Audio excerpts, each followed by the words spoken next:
I say to myself, oh Lord, what a beautiful, beautiful world. Don't ever want to leave. Don't want to leave too soon.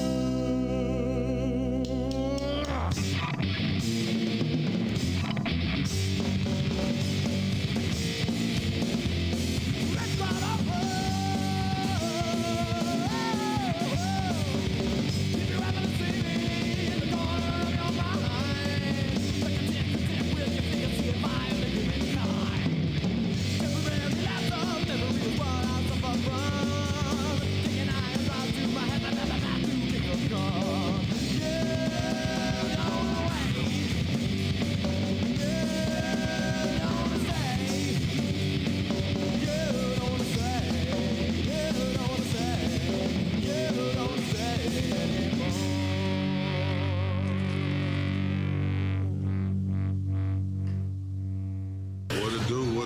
Hello, hello, hello, everybody.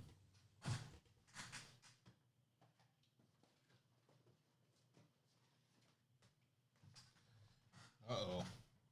You have just heard about Johnny. He's been causing discipline problems here at Penhurst. So they thought they would send him to Q2. We thought you would like to see where Johnny... Okay, that's enough of that. Hello. Howdy, howdy. One of the wettest we've ever seen from the standpoint of water.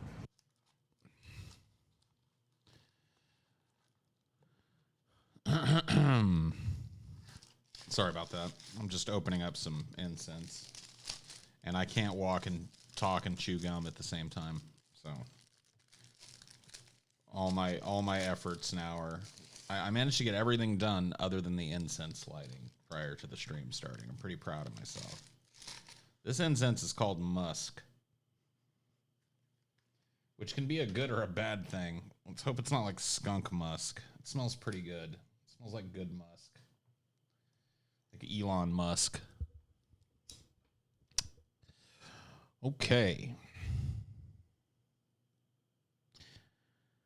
Just go join TJ's Patreon stream so I don't have to choose. TJ, so I didn't even know he was doing a Patreon stream. TJ said he was going to text me when he's streaming so that I know, so that we don't, make competition streams. And he just doesn't. It's okay, though. You don't have to choose. If you're a patron and you want to watch me, then you can watch TJ later. And if you want to watch TJ now, you can come back and watch this later. It's not a big deal. Hola, Robert Fancy Pants Motorcycle McGee. Como estoy? Muchas gracias por la 100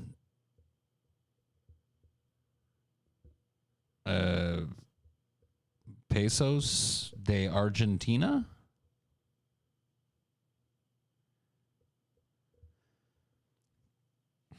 Hello, Money. How are you today, Money?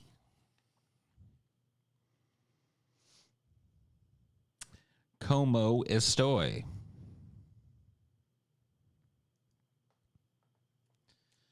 Man, I really did not come prepared to talk about anything tonight. So it's one of those, well, I mean, most of these, 99% of these are by the seat of the old pants.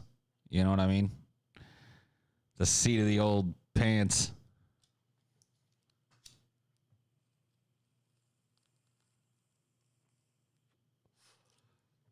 Might be choosing wrong, dude. TJ might be on fire today. Who knows? TJ might be on fire, and this might just be like a cozy, normal, forgettable, average Paul's Ego stream. And you might miss the greatest thing ever to happen live. TJ's doing BuzzFeed quizzes? Oh, okay. Well, fair enough. So no more TJ updates. I choose one or the other, but no, I don't want this to turn into a constant. And don't be going over there and doing it either, you pieces of shit. but especially not here. I don't want to see any more. TJ is doing this. TJ just took a breath. TJ just farted. TJ just picked his nose. You just pick one, go watch, and have a good time. If there's a concrete topic, is it really ideology? Yeah. Sometimes I come to ideology and I'm like, you know what, dude, I have a rant that's going to happen. I don't know exactly what form it's going to take, but man, I got a rant. And then sometimes like tonight, I'm just like, you know what? Chilling with the fucking weirdos on ideology sounds like it might be kind of fun. Let's do it.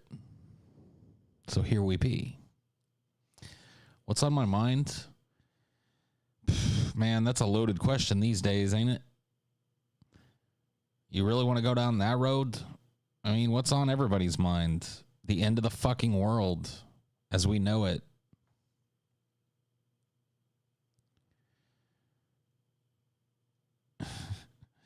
Like, that's you guys want to go down that fucking road again? I mean, we just had a real dark, filthy, horrible, depraved pessimism stream. The last stream was one of those ones that just like lights some people on fire with angst and rage.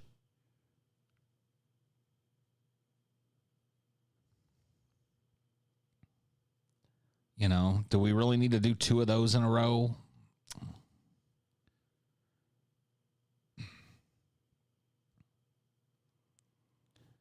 The most previous one, yeah, the last one I did on the channel. You know, it just locked in.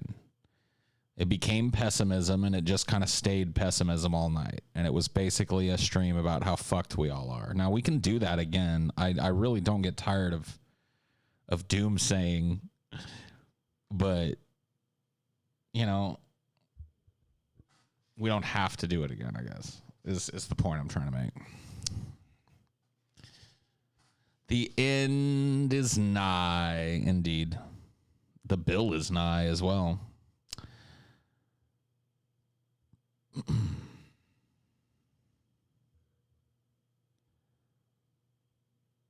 You must release the pessimism or you will explode. I mean, I'm not feeling particularly like angsty tonight. Like I feel okay. Like I was angsty earlier, but I wasn't streaming earlier. Now I'm not angsty. I've chilled. Did I take a nap? I don't think I did. But I did chill. I recently had to quit my job due to management concerns. What would you recommend an entry-level job that pays basic living wage? Man, I don't know, dude. I always steer people towards Starbucks, but maybe I should stop doing that because, you know, they used to be a really good company to work for, but I don't really know that much about it these days. What would you have me do, my lord? My bidding. Oh man, my dad is here and now my mom's here. Well. The gang's all here. Can you be my life coach? No. I would never want to be anybody's life coach, dude. I can't even really be responsible for my own shit, and the idea of like being responsible for advice in somebody else's life just makes me like, it gives me the sweaty palms just thinking about it.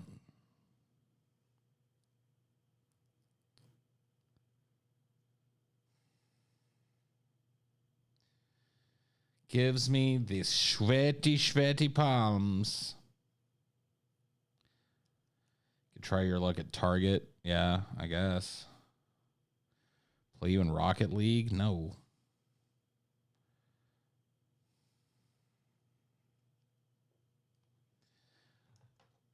Dude, is there a Brett versation going on in the chat right now? Is that actually happening? Are we having a Brett versation? Man, we know you guys know that Brett versations are heavily frowned upon in this chat, right? Like you are aware of this, right? That a Brett versation ends in a banned situation. I mean, I don't mind a Brett versation as long as it's not just like rehashing something old, which they all are. There's never anything new. It's like I used to be way more lenient with it, but I had to crack down because it was just people like endlessly reliving manatee jokes. You don't got to do shit, Otello. I've got the shit right in front of me too. I mean, I may be the fucking head chairman, but I've got all the powers of a Spectre. And then some. Yeah, I mean, like, look, if you've got something fresh to say about the manatee, I'm all ears, dude. Like, I'm fine with it. You got a fresh angle, you got a fresh joke.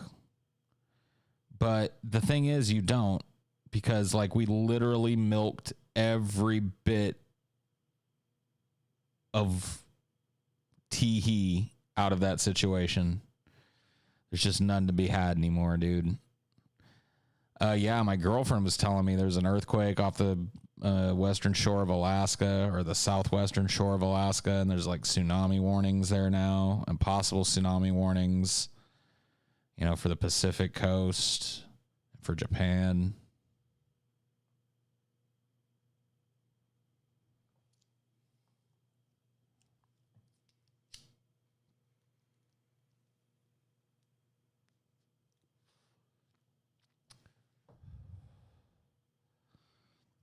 I know Brett better than I know myself, dude. You and me both. Like, I'm practically a stranger to myself, but man, I'm intimately familiar with the ways of the manatee, his cycle, his breeding habits. I know everything.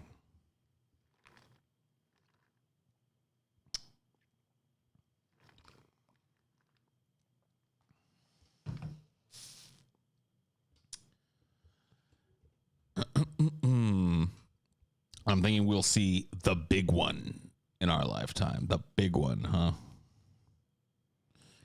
Did we already see the big one? The strongest earthquake ever recorded in history happened in 2004? 2006? The Indonesian tsunami and shit? That was like a 10.6 on the Richter scale or some shit. Just a fucking enormous earthquake. I'm pretty sure that the 2006 earthquake beats any other earthquake ever recorded. Back when Brett Keane farted. You are on thin ice, my pedigree chum. 1 million internet points if anybody can tell me what movie that quote comes from. In fact, I'll give you the whole quote. You are on thin ice, my pedigree chums, and I shall be underneath it when it breaks.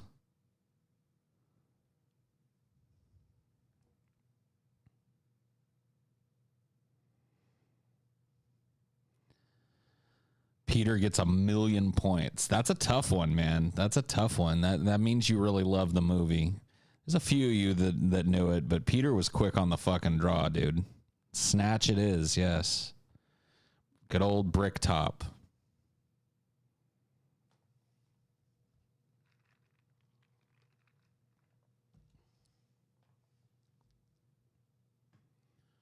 Wouldn't have guessed it for the world, yeah. It's tough. I like quizzing you guys because I have like a weird like facility for random lines of dialogue from movies that I've watched a ton of times. But I know you guys be cheating. See, that's the thing. Like, if you guys were genuinely playing, but some of you are just typing it in and then, you know, Googling it on the fly, so it kind of ruins it. That's why I don't do it much. You haven't seen Snatch? That's a shame. Snatch is a word for vag. Yes, it is. It's also a word for taking something hastily and forcefully. Medicine time? No. We're all good on medicine, unless you're talking about the herbal medicine.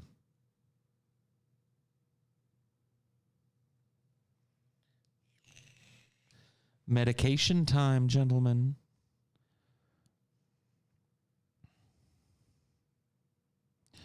I cheated and Googled it, but I'm so high I forgot it. See?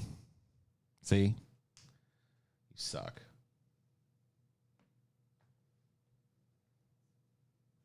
Yeah, there's some good quotes from that Snatch movie.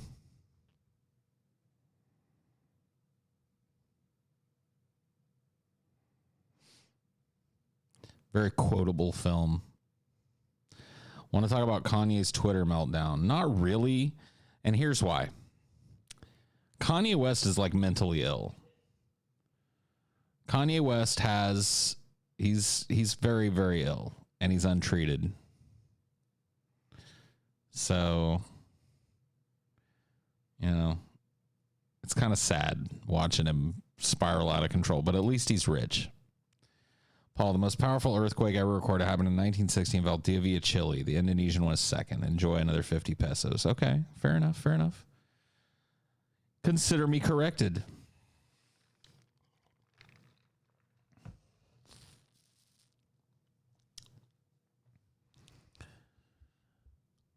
I consider myself corrected. My bad.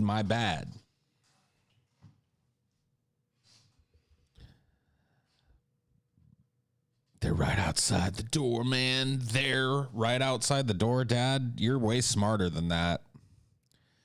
You're way smarter than you're portraying yourself right now. I happen to know.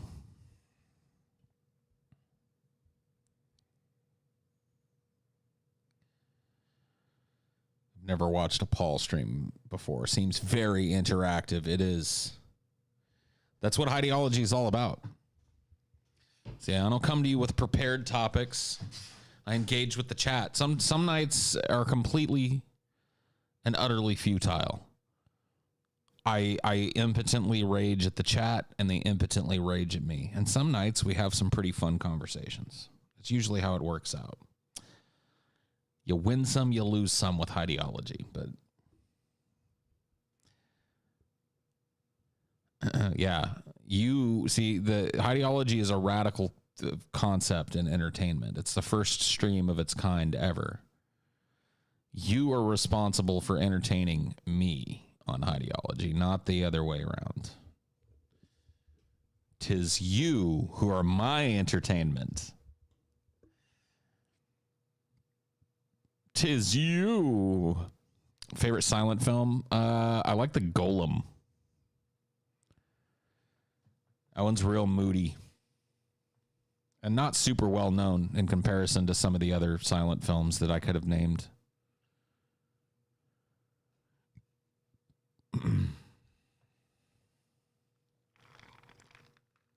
There are fun moments even in the worst of ideology streams. And Sarah would know. She is present at a shocking number of ideologies. A very recognizable figure in the ideology community.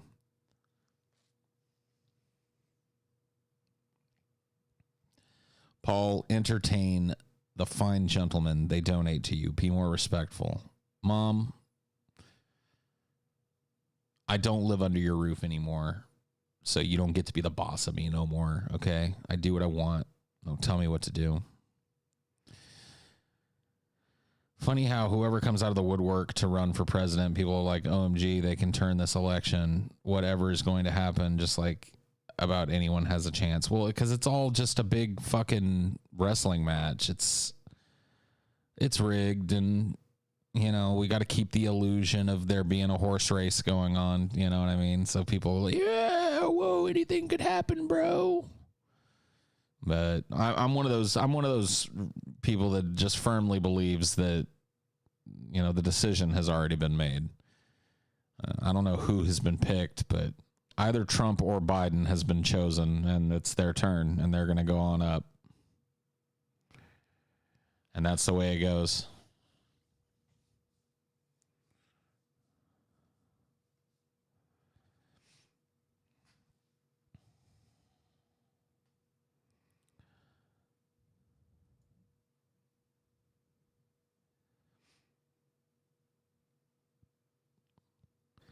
I'm still waiting to see what happens after the debates. Yeah, the debates are going to be interesting. You know, getting to watch Trump actually fucking sit across from Joe Biden and to see how these, I mean, I stopped short of saying that they'll be epic because there's a good chance they're just really boring. Like, look, what you're going to see is two old men fighting, ultimately. If you strip away all the pomp and all the circumstance and all the bullshit, right? It's just going to be two septuagenarian old men fighting. And that gets really tiresome really quickly. So, you know, I'm going to stop short of saying that I guarantee they're going to be epic, but they're definitely going to be interesting to watch, at least in theory. Tsunami.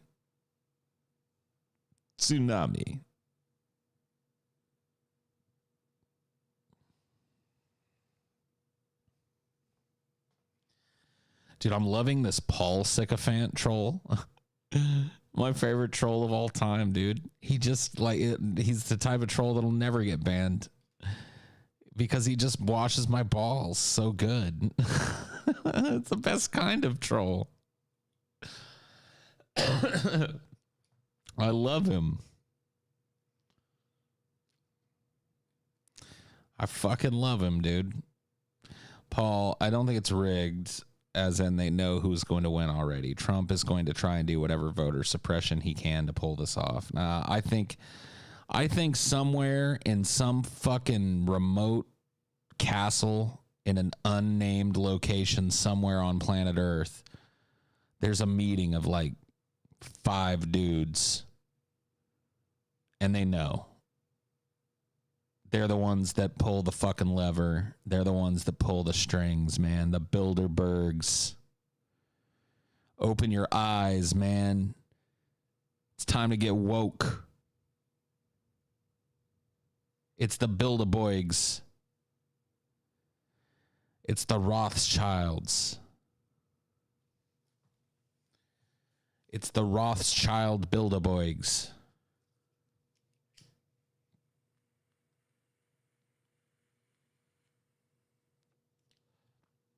It's George Soros. Yeah, he's one of them, definitely. George Soros is one of the people sitting at the head of this fucking secret meeting where all this shit is decided. Faux show.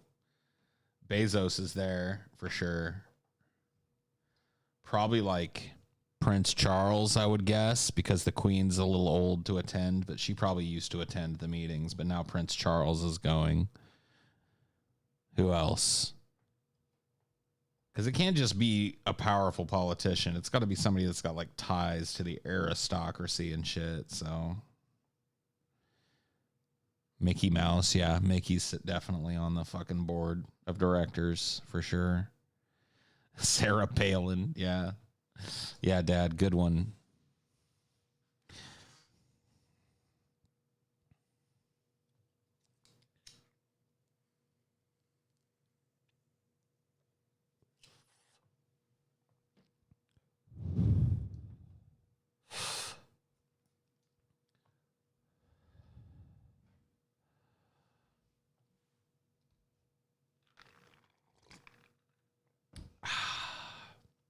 Holy shit.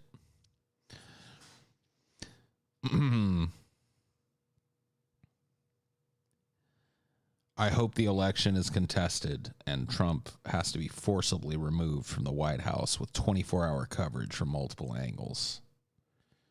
That would be pretty dope. Like, it would be pretty dope if Biden won and then Trump was like, no, I'm not leaving. I refuse to leave. I refuse to transfer the power. And then they got to send like a crack SWAT team in there to capture Trump. Oh, man. That's the dream, isn't it? Are your parents really in the chat? Don't be stupid, dude, please. Act like you got a fucking brain in your head, dude. No, my parents are not in the fucking chat, dude. Sorry, that was pretty harsh. Probably shouldn't have been that harsh. But I don't take it back. You're being stupid. That's a stupid question. The downfall can't be that entertaining all the time. I don't know. I mean, maybe. We'll see. Damn, Paul, why are you so negative? I don't know, Trevor O'Malley, why are you so positive? Let me throw that one back at you. See what you spit out. Hit us with some movie impressions. I don't really have any movie impressions, but I can try and hit you with some lines. But see, that's just the thing. You guys are just going to cheat. That's why it's got to be quick. Like, I'm not going to take it. Like, I'm going to start like a 10-second timer after I say it. When I get to 0, if nobody said it, I'm going to assume that anybody that does say it is cheating.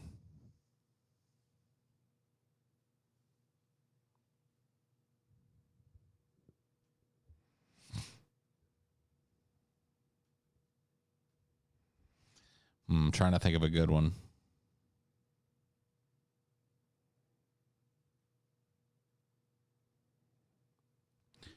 Trying to think of a good one that's not too obvious.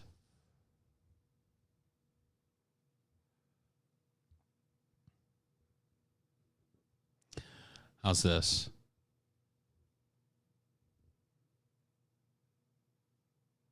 The one thing I shouldn't have had to tell you, the one thing that you would know if you'd worked a day in your life, you never open your mouth until you know what the shot is. 10, 9, 8, 7, 6, 5, 4, 3, 2, 1, 0. All right, so yep. This was a tough one. I gave you guys a real tough one. There's some guys saying Rocky Roma, but these are all the dudes that had plenty of time to fucking search the line and shit. So, yeah, Ricky Roma from Glengarry Glen Ross. One of my favorite movies. Definitely worth checking out.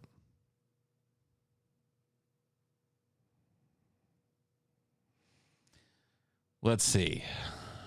Come up with some other ones for you guys. Internet points on the line.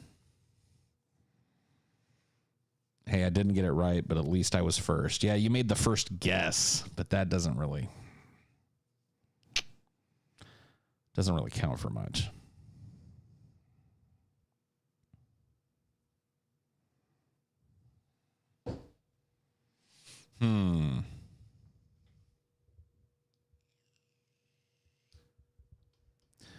Mickey the Rat. I don't know if I can get a hold of Mickey the Rat. Are you in slow mode? I don't think you should be. I'm pretty sure you're not. But if you are, oh fucking well, you know, what are you going to do? Deal with it. Can't be spamming, man.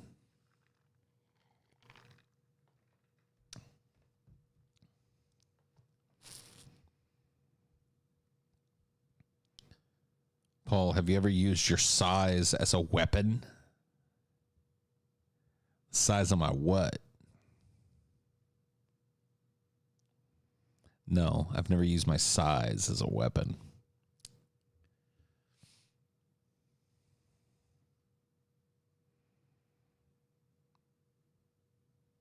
Can you play piano? No. I cannot play any instrument with any kind of measurable proficiency.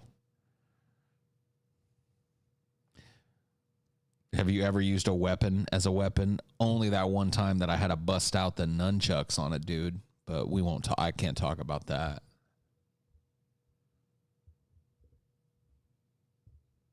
But only that one time, though, that I had to bust out the nunchakus, dude. The double nunchucks, the two-fisted nunchucks. Yeah, the big one, the big boys. The big boys with the big, you know, the big toys for the big boys. And that's all I'm going to say about it, though. I can't go into detail.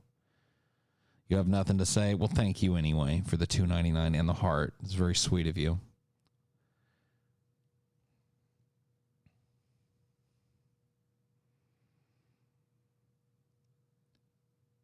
When is the last time you talked about Stevie Ray Vaughan? About 5 seconds ago when I started reading your message.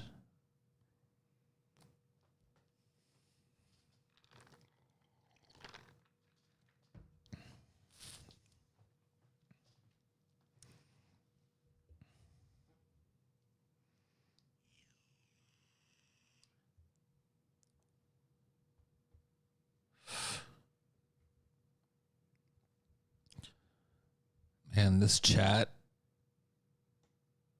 I gotta say, man, I usually around this time during the stream, about half an hour in, I take the temperature and kind of let the chat know whether or not they suck or not. And tonight, this particular chat,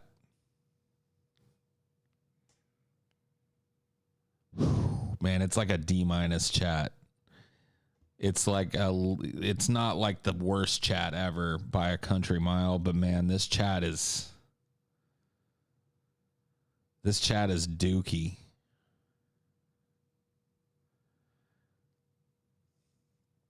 This chat is dookie. What is the topic wheel? Is that something that I did at some point? Can you just search topic wheel? Okay, let's see. Topic wheel.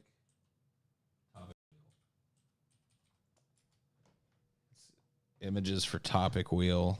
I don't need images. Topic wheel.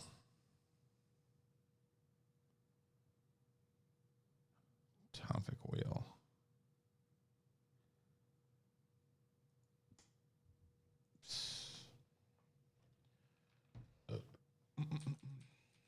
Topic wheel, topic wheel. Conversation topics, random wheel, word wall, resource. It's not.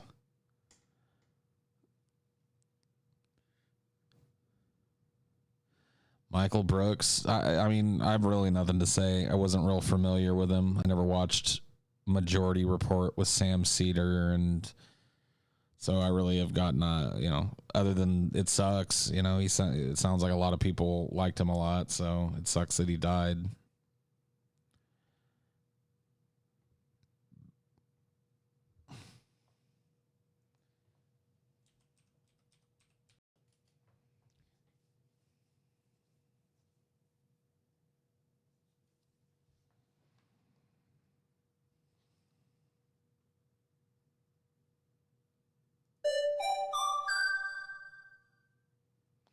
Oh shit, I think I figured it out, dude.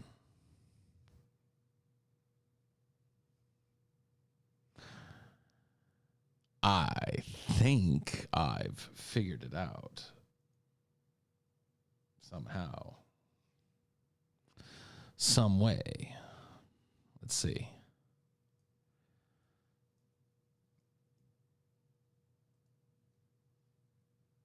I got the conversation wheel, dude. It's happening. It's real. It really exists. Let's take a look.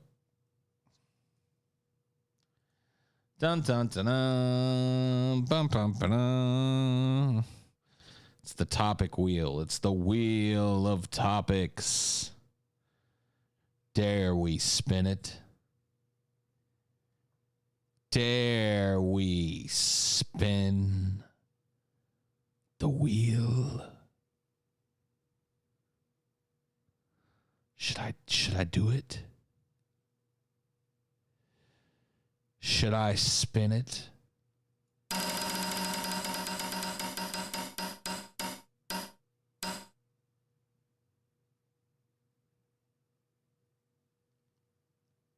Music, films, books, and technology. Jesus. What a big ass topic. What's your favorite? I mean, not all of these things are mutually exclusive enough to, say that they're different things. Like, music and films have blended so much that some films are musical films and some albums are visual.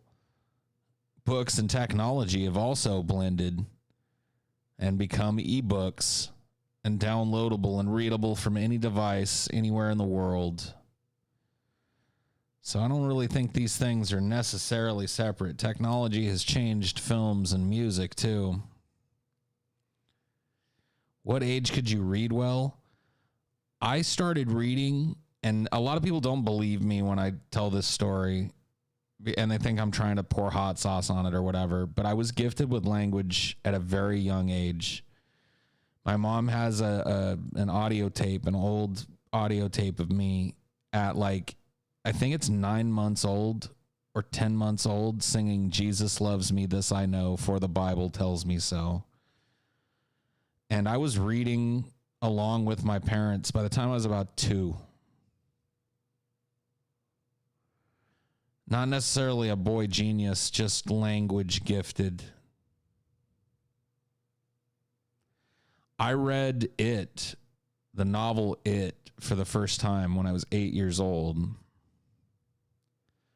I used to like read voraciously. Also watched a lot of movies and listened to a lot of music. And I used technology to do it all. I was a heavy consumer of, I guess, entertainment media as a child. I grew up in an age where it was very common for parents to plop you down in front of the television and allow it to entertain you. And I'm kind of glad that my parents did, because it introduced me to a world of movies and music. And when I wasn't watching TV, I was retreating to some other kind of fantasy environment in the form of a book. Always had a book going. So, yeah, I can't pick a favorite out of those. These are all amazing pieces of escapism that everybody needs now more than ever. Now more than ever. We will eliminate this topic from the wheel. It is now gone, and we will give it a spin.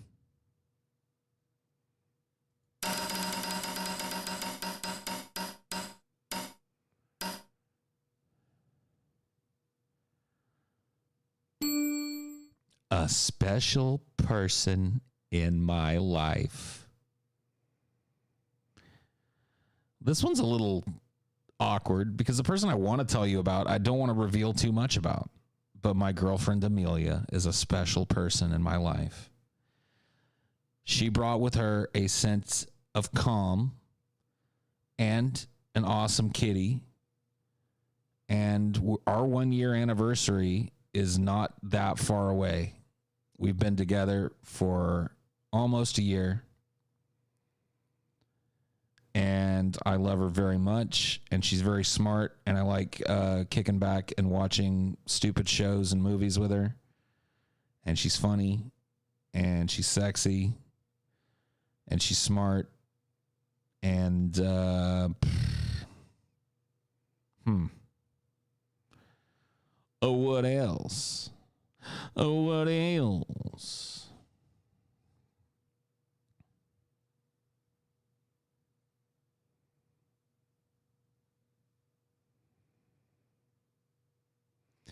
Yeah, dude, birds and butterflies and all that stuff. Is she thick? In all the right places, my friend. In all the right places. Got the titties, got the booty, got the thighs, got the triple thick milkshake thighs. Yeah. Magnificante. Magnificante.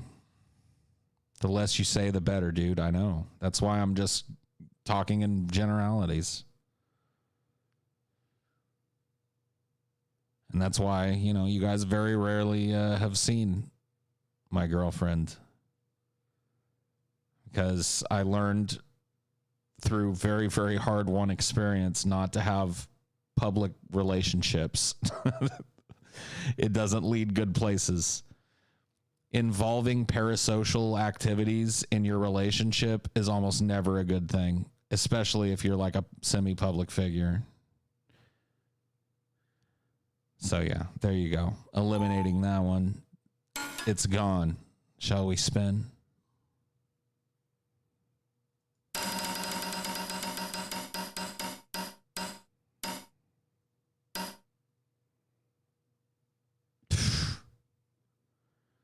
Jesus.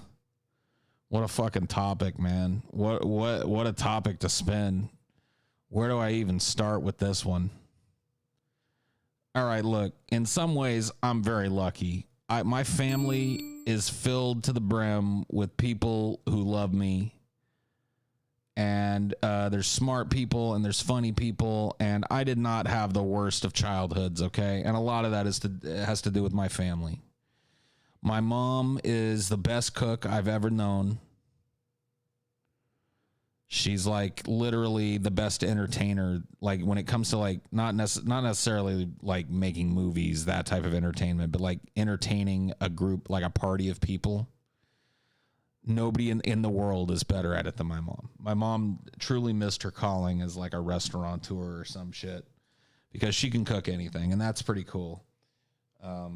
I'm fat, at least, 60% of that is on her because of her cooking and how amazing it was and is still to this day.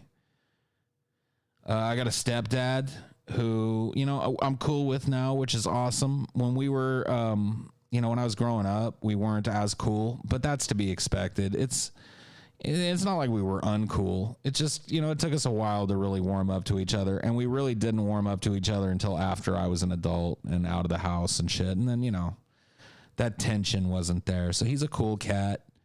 He was in the Army. He was a hippie, kind of back in the 70s. He's like a 70s hippie.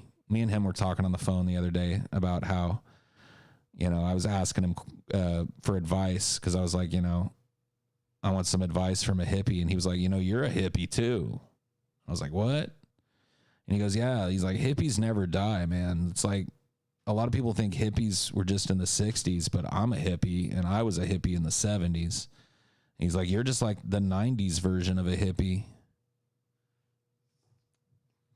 I was like, yeah, okay, cool, man. I'm a hippie. My biological dad and I are not on great terms. Well, we're not on really any terms. We don't speak. I've talked about it here enough, I think, to give people a basic picture of what happened. But for the most part, we just don't get along, man. We just have never, I settled into kind of an equilibrium because I didn't really get along well with my mom when I was a kid. I mean, sometimes I did, but we fought a lot. We argued a lot, me and mom. But once I became an adult, that chilled out, that mellowed out. And it mellowed out with my stepdad as well. But it didn't mellow with my dad. It just got worse. Like our relationship was already pretty bad. And then me as a grown up, it just didn't work. So, yeah, so he and I think for the best. We don't speak. We haven't spoken in going on probably like 5 years now, something like that, 4 years. And there's a strong chance we won't ever speak. And I'm cool with that. I assume he is too. I think we're probably just the type of people that are better off not in each other's lives. So there's that. I have a lot of sisters. So I have 2 stepsisters on my mom's side from my stepdad from my previous marriage. So 2 stepsisters on that side and 2 stepsisters on my dad's side. Also, my stepmother's children from a previous marriage. So I was raised closer to my stepdad's kids and really raised close enough to where I really consider them to be my sisters, biology or no. My dad's stepchildren, not as much. We were never really close, and that was cool for both of us. I was not looking for a relationship with either of them, and they weren't looking for that from me, and that was fine. They weren't shitty. I have one biological sister. She's my only biological sibling. She's 3 years younger than me. She's married. She has a lot of kids. And she's actually expecting another kid shortly, which is a scary time to have a child. So that's pretty fucked up. My stepsister, my youngest sister, is actually a nurse working with COVID patients. And she sends me insane pictures of her all done up. She's not like working at a hospital. She's working at an old folks home that is a giant COVID hive. So yeah, there's that. Trying to think if I'm leaving anything out. My extended family is all pretty weird. Like there's a lot of redneckish stuff that goes on. I've got, and I'm not even saying that as a pejorative. Like, my non-extended family is pretty redneckish. I was raised pretty redneck. And so, I got a lot of rednecks in the family. I got a lot of nieces and nephews just from my one biological sister, but I've got a niece or a nephew or both from all of my stepsisters as well. So I got a lot of nieces, a lot of nephews. My mom has got a lot of grandbabies, which is great because she's off my back about that shit finally at 40. Like, it just took me being, number one, utterly incapable of naturally conceiving a child, and number two, 40 years old, for my mom to finally give up on the idea that she's going to get a grandbaby out of me.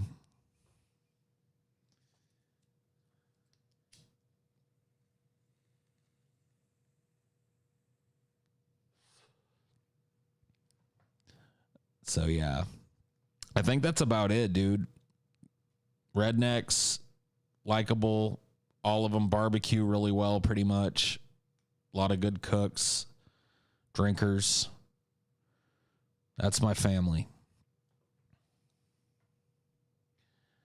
We shall remove this one. This topical wheel works pretty fine. I thought it was going to suck. So far, it's been okay.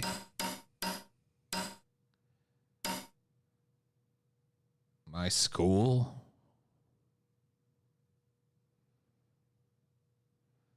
I mean, I don't.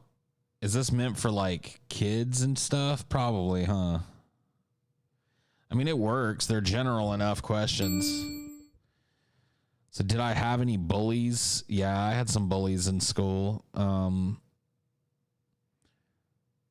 Best teacher ever. I mean, my best teacher ever was my high school drama teacher. I had her all 4 years of high school. Took drama 1, 2, 3, and 4 with her. Name is Ginger Latimer. She's fucking awesome. She's still a teacher. She's still teaching kids. Still runs the theater department at the school that I went to.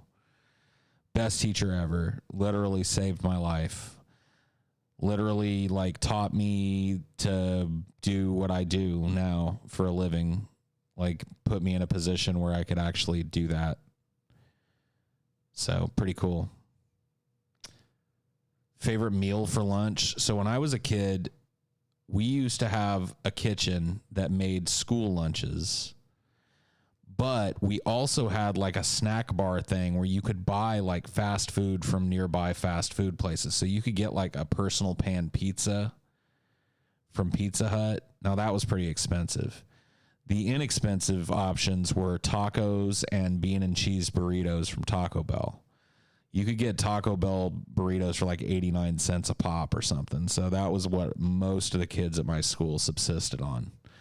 That was what I used my lunch money for, when I had some in my pocket, it was always, I'm going to go get a couple of fucking Taco Bell burritos and go that route. So, but yeah, I went to, schools in a small rural town in the Central Valley of California. A lot of, like, the racial divide in my schools was Caucasian / Hispanic.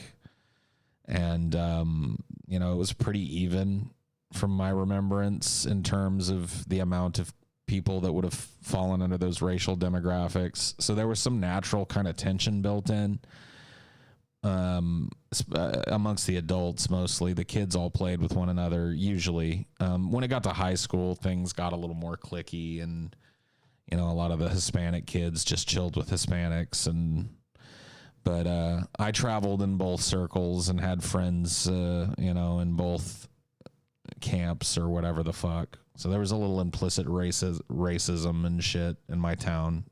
Well, there's some pretty explicit racism in my town. Did you ever ditch school? Yes. Yeah. Did you go to North or South? So I started, it was actually kind of weird when I went. When I started, they were actually doing this 2-campus thing where North and South campus were actually one school still. And people used to bus at like lunch or whatever. Like they'd take a few classes on North and then bus to South. Or vice versa, start at South and then at lunch they'd bus to North and finish their day there. And that's how it was when I was there. And so I started my freshman year, I had a couple classes on North and then the rest of the day on South. And then every other year I was on South. But it was all still one school at that time. Yet now it's split into 2 high schools. Yeah. I actually was a technologist at Madera High South for a brief time until they hired another dude. It was a temporary assignment of mine, but yeah, I went to South for the most part. How'd you meet Rodney? I met Rodney in the 7th grade. He was a dorky kid like me. And we had this mutual friend named John, who was a Korean kid. And the 3 of us were like the 3 amigos, dude. We were like the 3 dorks. And we laughed and listened to music and talked about music and talked about comic books. And that's how I met Rod.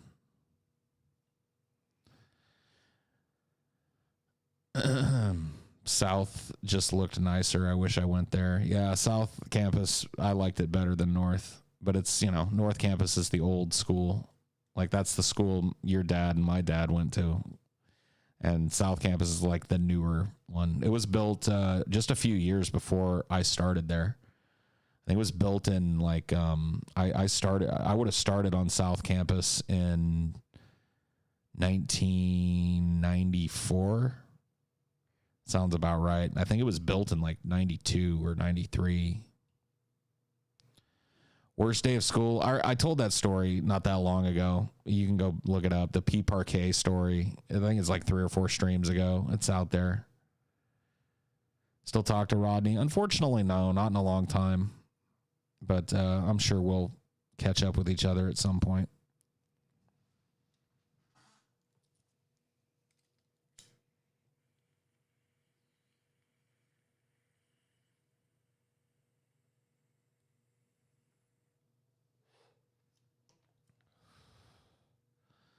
Is that it? Have we exhausted the my school topic? I think we have. Let's eliminate it. Give it a spin.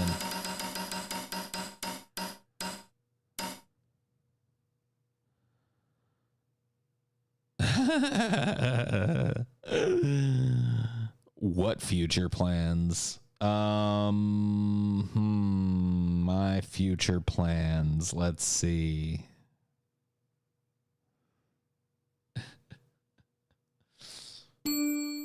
Dude, I don't fucking know. Hopefully don't die. Hopefully keep getting to make people laugh for a living for as long as that's economically feasible for me. Hopefully learning from my mistakes. Hopefully being a better person than I was last year and the year before that.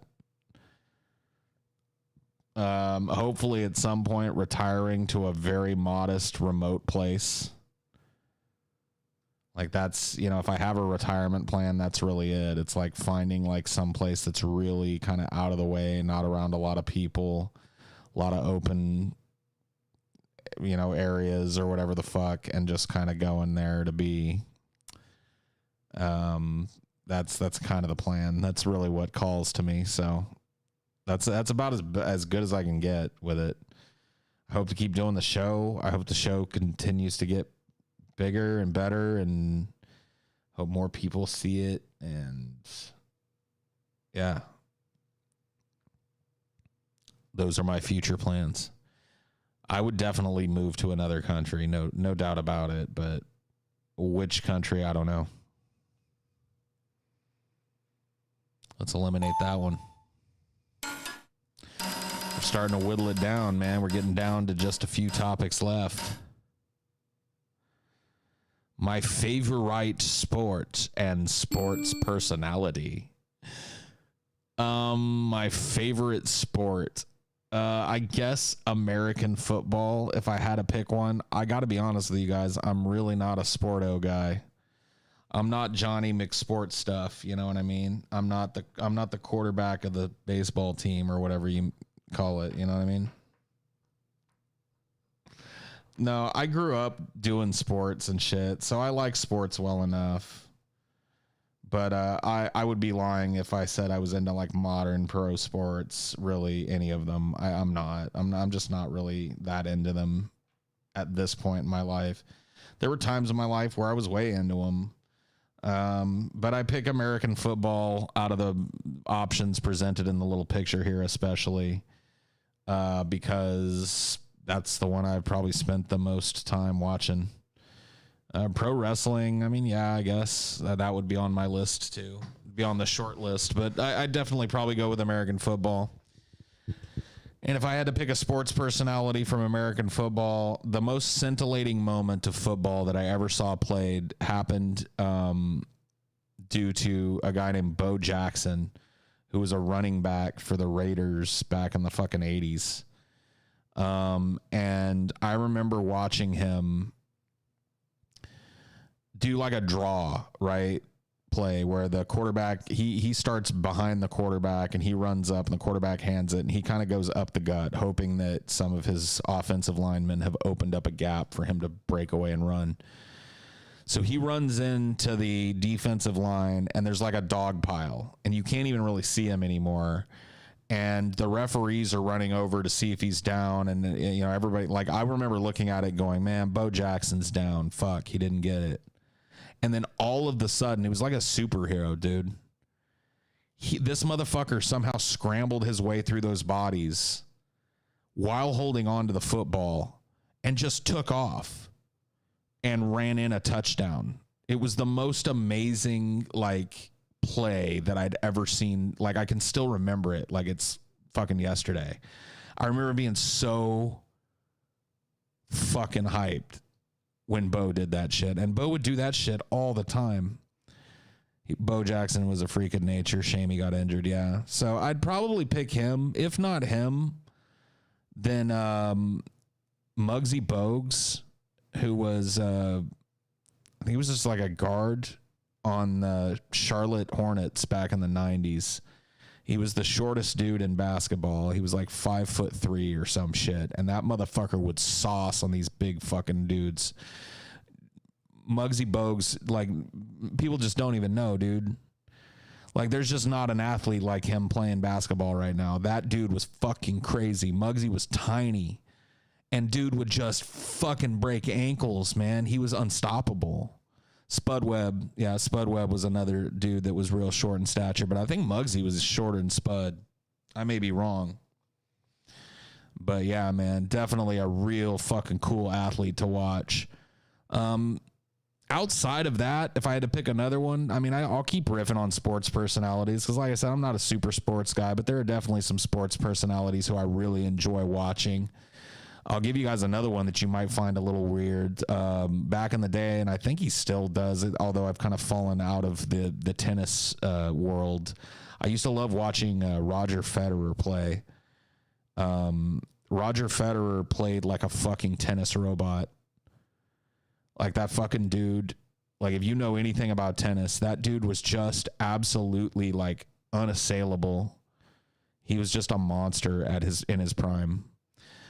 Same goes for Pete Sampras back in the 90s. I was a big fan of Pete Sampras when he was winning everything back in the 90s. He played a lot like Roger Federer, but with more emotion. Yeah, dude, tennis is really like, I don't know, dude. People give tennis a lot of flack, but it's actually I'd rather sit down and watch a really good tennis match than a football game these days. So yeah, I used to like watching Roger Federer play a lot, Pete Sampras, and then in the boxing world, I got to the unique privilege of growing up as Iron Mike Tyson was making his, you know, incredible string of unchallenged victories in the 80s and early 90s.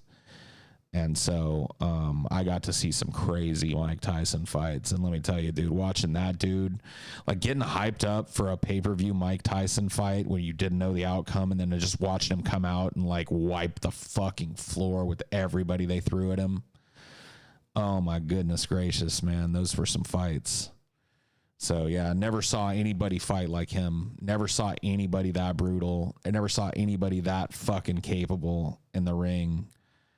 Like, Mike Tyson was just at his peak. He was just a fucking monster, dude. Just a total fucking monster in the ring. Faux show.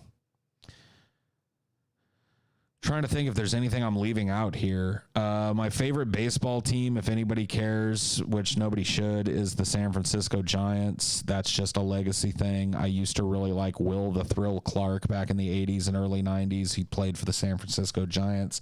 There's also a girl that I was, had crushing on really hard, who also happened to be like my fourth cousin twice removed. The first girl I ever messed around with and French kissed and shit. And she was like a fanatical fucking San Francisco Giants fan. So there you go. There's that. My football team is the Raiders. My basketball team doesn't exist anymore. Or do they now? Did they bring back the Charlotte Hornets, or didn't they? My favorite basketball team was the Charlotte Hornets back in the era of Muggsy Bogues and fucking Alonzo Mourning and all that shit.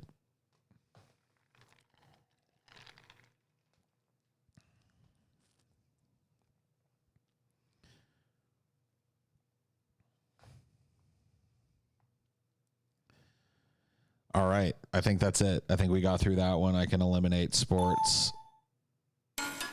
Let's spin this wheel.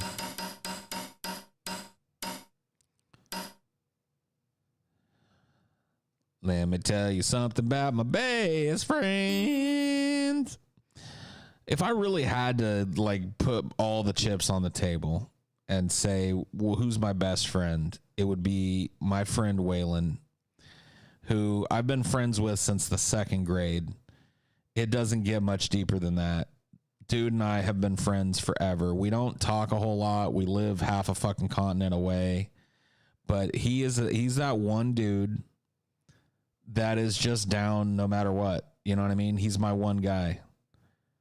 And vice versa for him, you know what I mean? No matter what happens in his life, he can pick up the phone. I'm going to be there. Same thing for him. Like, if I needed some shit from Waylon, I could pick up the phone, and if it was within his power, he'd do it.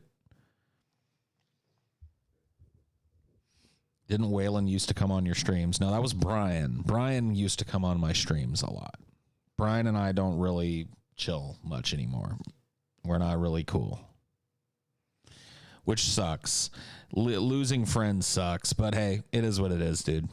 Shit happens. Much worse has happened to me in my fucking life. So what are you going to do? But yeah. So yeah, if that's my chips, all chips are down no matter what, best friend. And he's just a dude I've known for fucking ever. We've been through thick and thin. We've been through some harsh ass fucking shit together. And we're still friends to this day. We still, we keep in touch. Eliminate that one. We're getting down. We're getting down to the nitty and the gritty. My favorite singer / band. Favorite. I don't know, man. I have trouble with favorites. There's a number of bands. There's a number of singers that I could name. So, Nirvana would be somewhere on the list. Growing up as a kid who was into that kind of music and living through the era of Nirvana, there's no way they don't make my list. It's just the way it is. You know what I mean? That was kind of like a singular experience for me. And never really been repeated. So I guess my favorite band would probably land on Nirvana at the end of the day. My favorite singer, I mean, I could say Kurt Cobain and just wrap it all up in a nice little bow, but that may or may not be the case. I mean, there's a number of fucking singers who I've really fucking, I don't know, dude. I fucking hate these. Yeah, like Huey. Like, how do I say Huey Lewis isn't my favorite singer? You know what I mean? But then there's also like Teddy Pendergrass. And there's fucking, I don't know. I mean, just the list goes on and on. John Popper. I mean, like there's just this insane, like long fucking list of amazing fucking talent, amazing vocal talent. Stevie Nicks. Yeah. I mean, come on. Imagine Dragons, dude. Yeah. Imagine.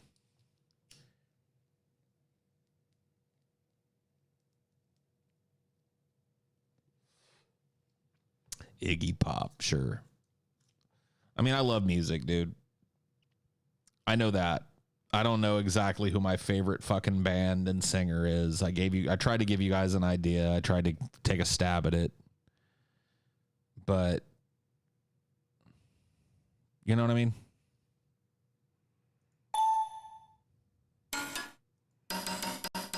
Spin the wheel of topics. Oh, shit. My free time activities. Excuse me. I've talked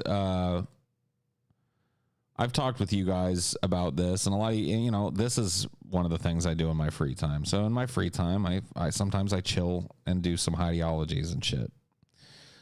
I play video games. I go in and out of phases where I play a lot of video games and then don't play video games for a long time.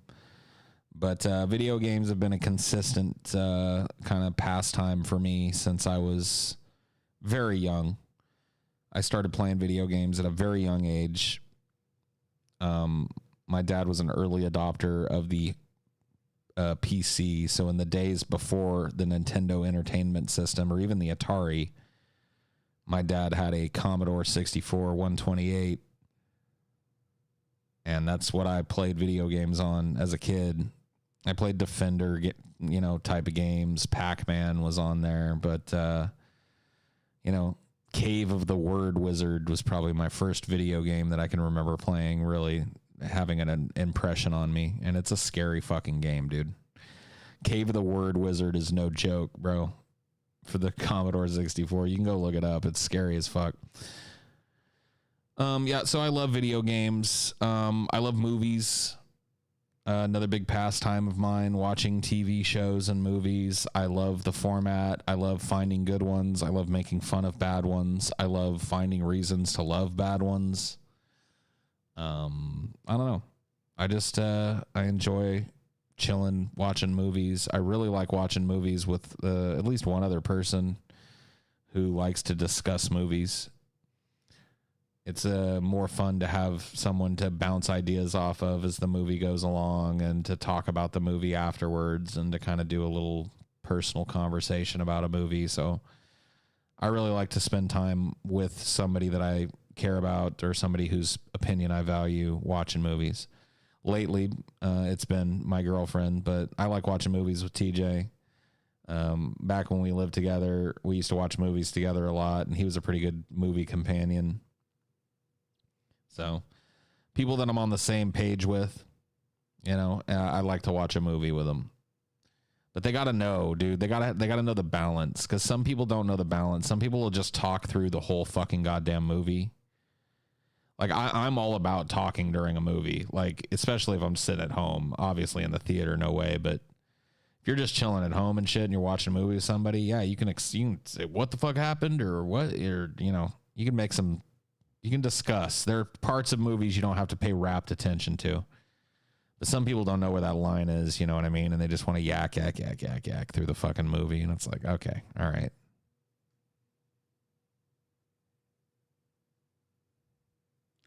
Do you have a favorite David Lynch movie? Probably Mulholland Drive. I mean, I know that's a kind of token pick for him because it's probably his most popular film as well. But Mulholland Drive is like a fever dream of a film. Really explores dream and nightmare logic, which is really David Lynch's, oh my God, I sound so fucking pretentious, his oeuvre. David Lynch's oeuvre really is about cinematic exploration of nightmare and dream logic.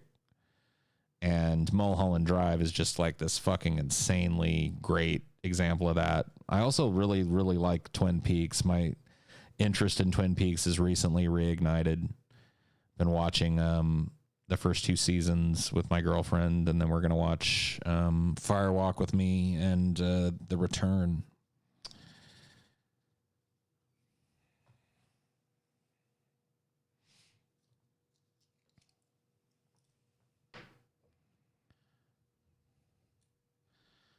What is Twin Peaks about?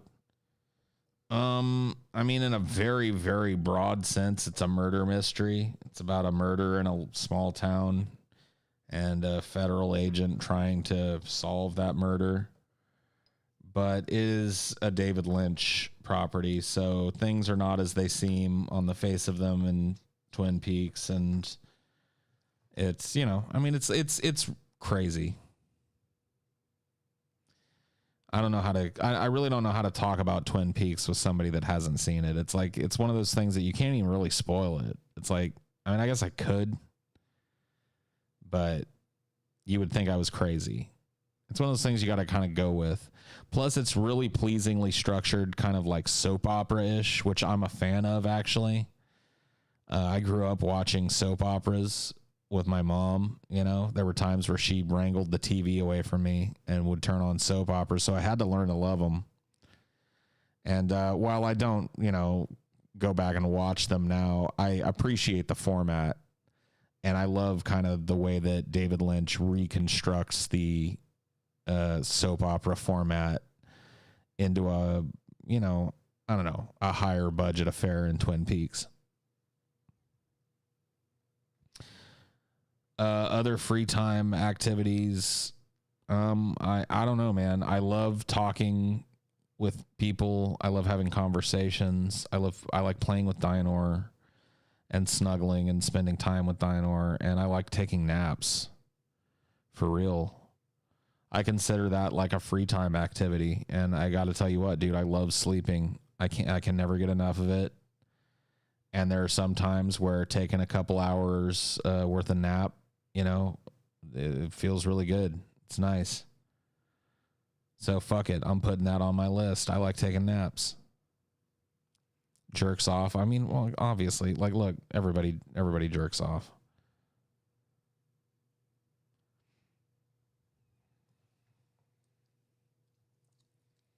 You know, I thought that was assumed. But yeah, that's basically my free time, dude. I read a lot. Well, not read, but I listen to audiobooks at night quite often.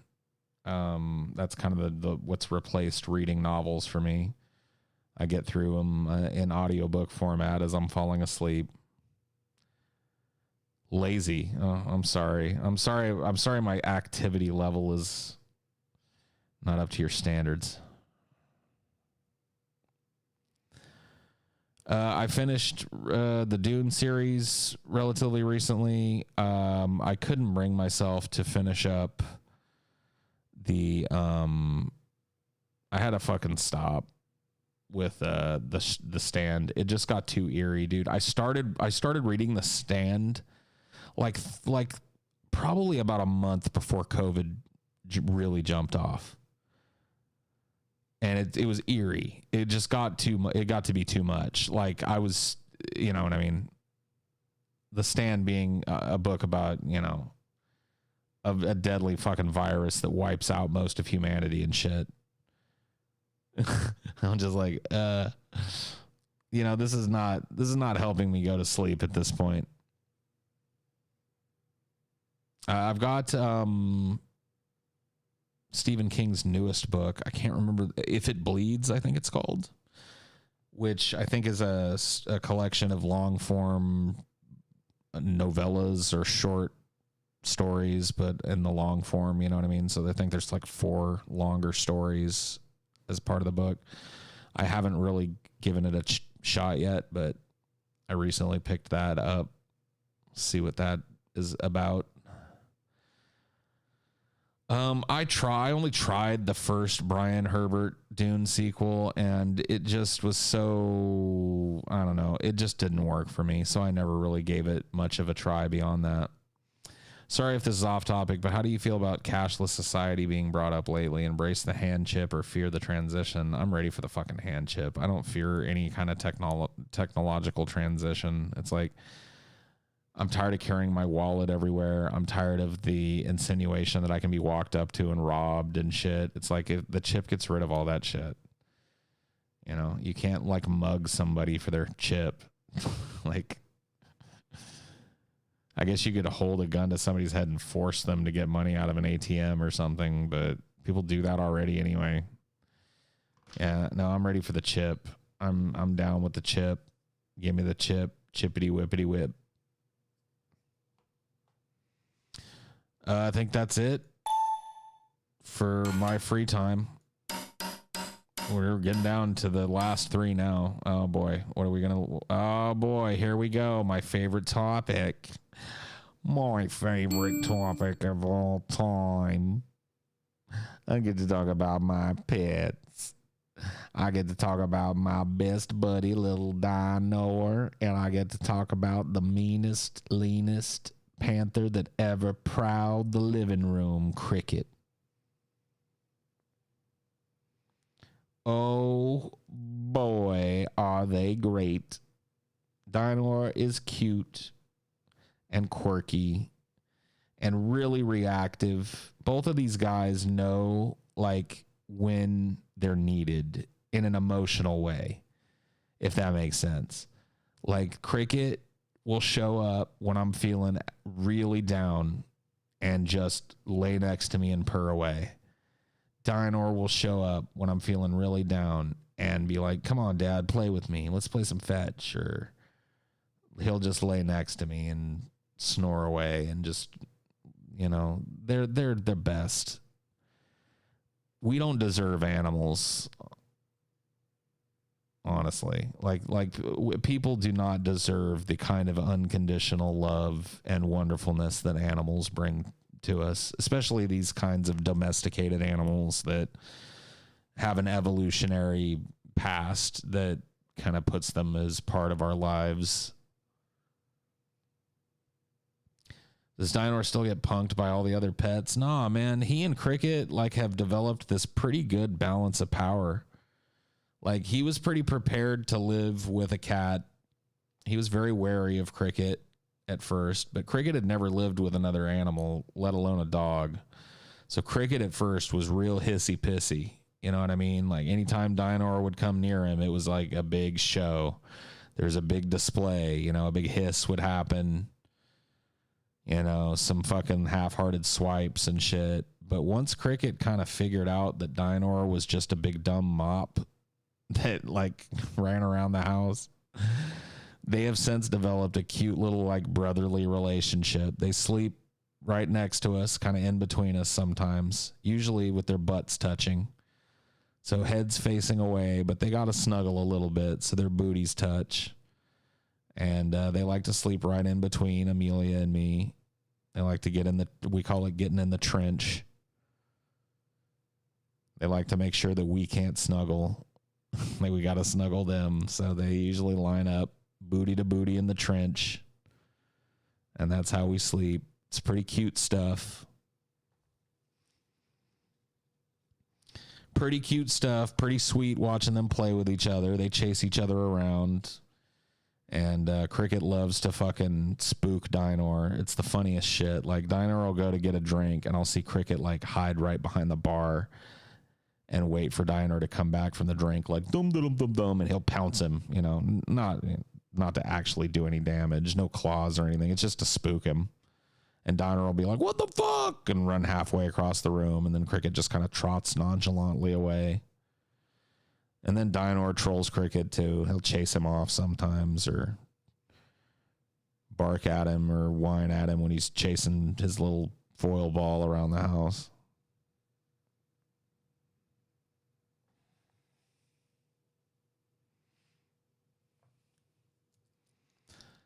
I remember when Dinor got wiped off the list of top 10 most everything ever on 24-hour stream. You got so salty that day because of TJ. Yeah, because it was bullshit.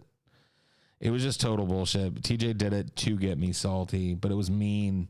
It was like at the expense of Dinor, who's the purest being on the planet. Nobody deserves Dinor. Not a single human being that's ever lived on the planet actually deserves Dinor, let alone me. But I just happen to be the one that's lucky enough to get him. Say I like cheese, please, Paul's super ego. Yeah, I like cheese. Thanks for the $1.99. Why do you hate humanity so much? I don't, dude. I just got done talking about how I love music and film and talking to people as a pastime. Like, what would lead you to believe that that person hates humanity? Yeah, the person that fills all his leisure time with the fruits of humanity and human creativity hates humanity. It's like, no. I don't hate humanity. I kind of hate collective humanity. Like, I hate nationalistic humanity. I hate humanity in large groups. I hate humanity in large, uninformed groups looking for strong leaders to point them in the right direction. You know, I hate humanity in its capacity to be convinced to argue against its own best interest. Like, you know, and certainly I'm not one of those people that thinks hate is too strong of a word. There have been people in my life that I've hated. And I'm sure there have been people that hated me.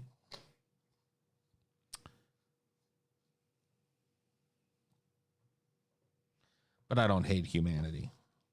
In fact, if you listen to me at all, you probably know that I'm pretty fucking optimistic about the possible futures of humanity. But we're far afield from pets anyway with your stupid snide bullshit. Just telling me I fucking hate humanity. So yeah, pets, man. That's about it. I mean, what do you guys know Dinor? You guys have gotten to meet Cricket a couple of times, and I'm sure you'll see more of both of them as the time goes on Hideology. They will wander in and out. They're just it's part of the routine around here, man. They're part of the crew. We're one big happy family over here.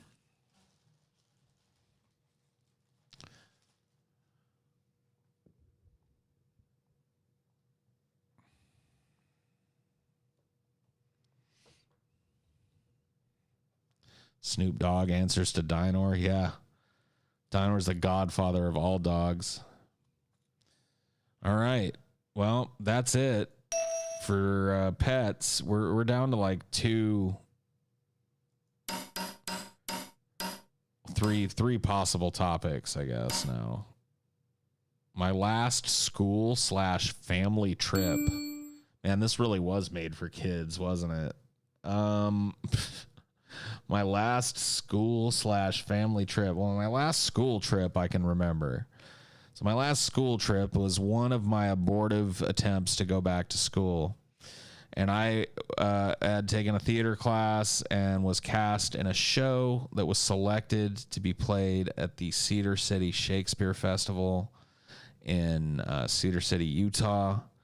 And so I took a school trip with a bunch of other college students, and we stayed in a shitty hotel in Cedar City, Utah for about a month while we participated at various levels in that competition. and spent some time learning with the students at the local conservatory, and that was pretty cool. So that was the last school trip I went on, was to Cedar City, Utah. It's also the first time I experienced real, genuine, honest to goodness, 20, 30 below zero type of weather. It was insanely fucking cold at night. Like, you've never really experienced cold until you've been in a climate like that. Cedar City is way up in the mountains, as the name should imply to you, way up in the fucking mountains. And it gets fucking like -10, -30 with wind chill, straight up freeze your fucking ass to death in seconds type of fucking cold. So, but I liked it there, man. I liked it. All right.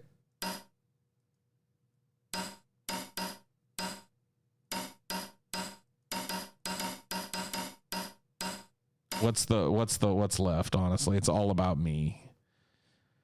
I really don't even feel like I should answer this one. I mean, Heideology is all about me. You guys get all about me all the time. I mean, if you guys have specific questions, I guess I'll answer them to the best of my ability. Obviously, I'm not going to answer questions that would violate somebody else's privacy or whatever the fuck. But if there's anything that you're curious about, me or my life or whatever the fuck, that I haven't told a million stories about or answered a million questions about, then feel free, I guess. The floor is yours to do with what thou wilt.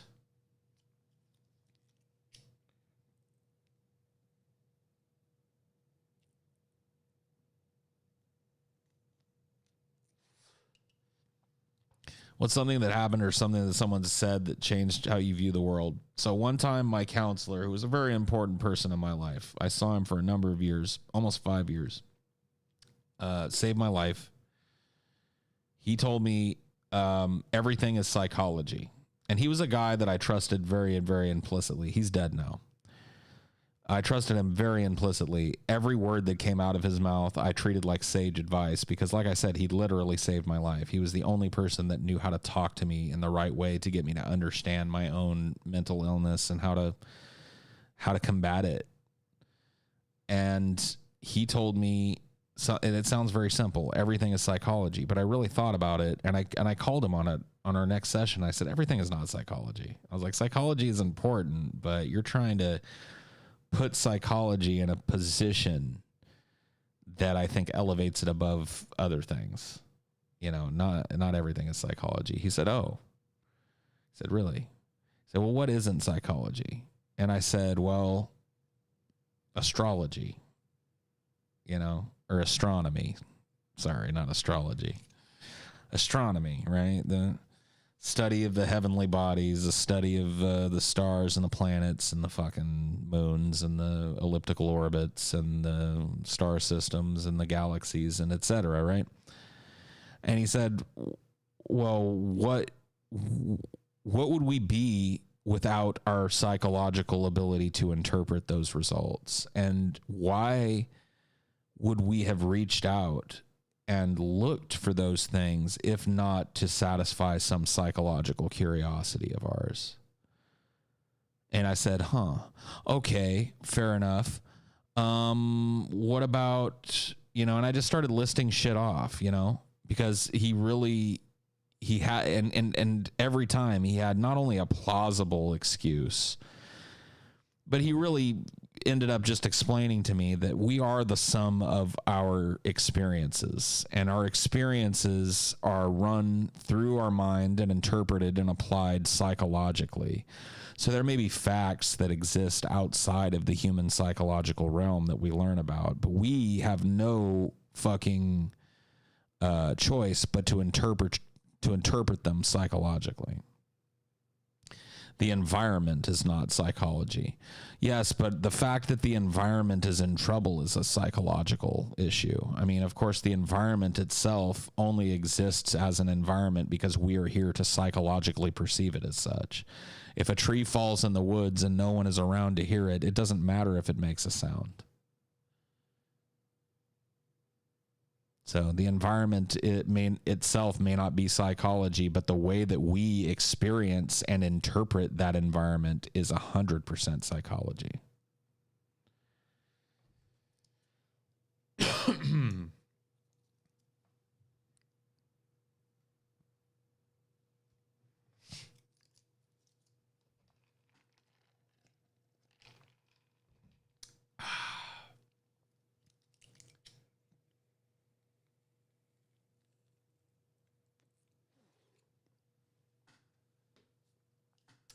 I am a god. Hurry up with my damn massage in a French ass restaurant. Hurry up with my damn croissant.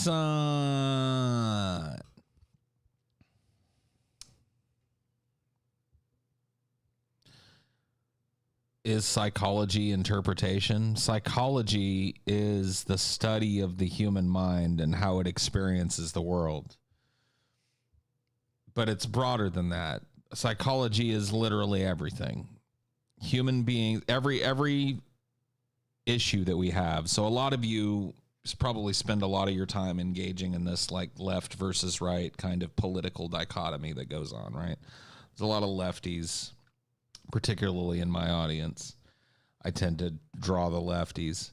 You know, Vosh has been a hot topic of conversation and a hotbed of discussion and growth on YouTube as a leftist recently. And you know, I pose a lot of problems. Vosh poses a lot of problems and solutions to the various, you know, sundry issues that face us as a fucking species. All of which are psychological in nature, all of which are determined, you know, by our environment and our upbringing and things we have very little control over. You know, if Vosh were raised down here in fucking Louisiana, there's a better than good chance that he'd be some kind of fucking hardcore Republican redneck guy. That's just the way it happens. I really don't want to ask this question, but what happened to Ashley? Nothing happened to her. She and I broke up. She moved back to where she was from. You know, we remain cordial with one another, and I wish her the best. And I think the sentiment is the same coming from her.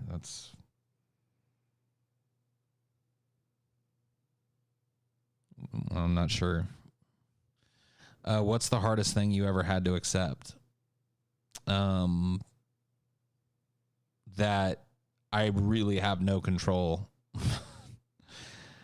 Like there's really no way to truly assume control of your life. Now you can take control of various areas of it and you can make some pretty wild choices in your life, but in terms of really having any kind of true control over anything, whether that's your environment or your life, you just don't. It's a very hard thing to accept because I'm a very stubborn person.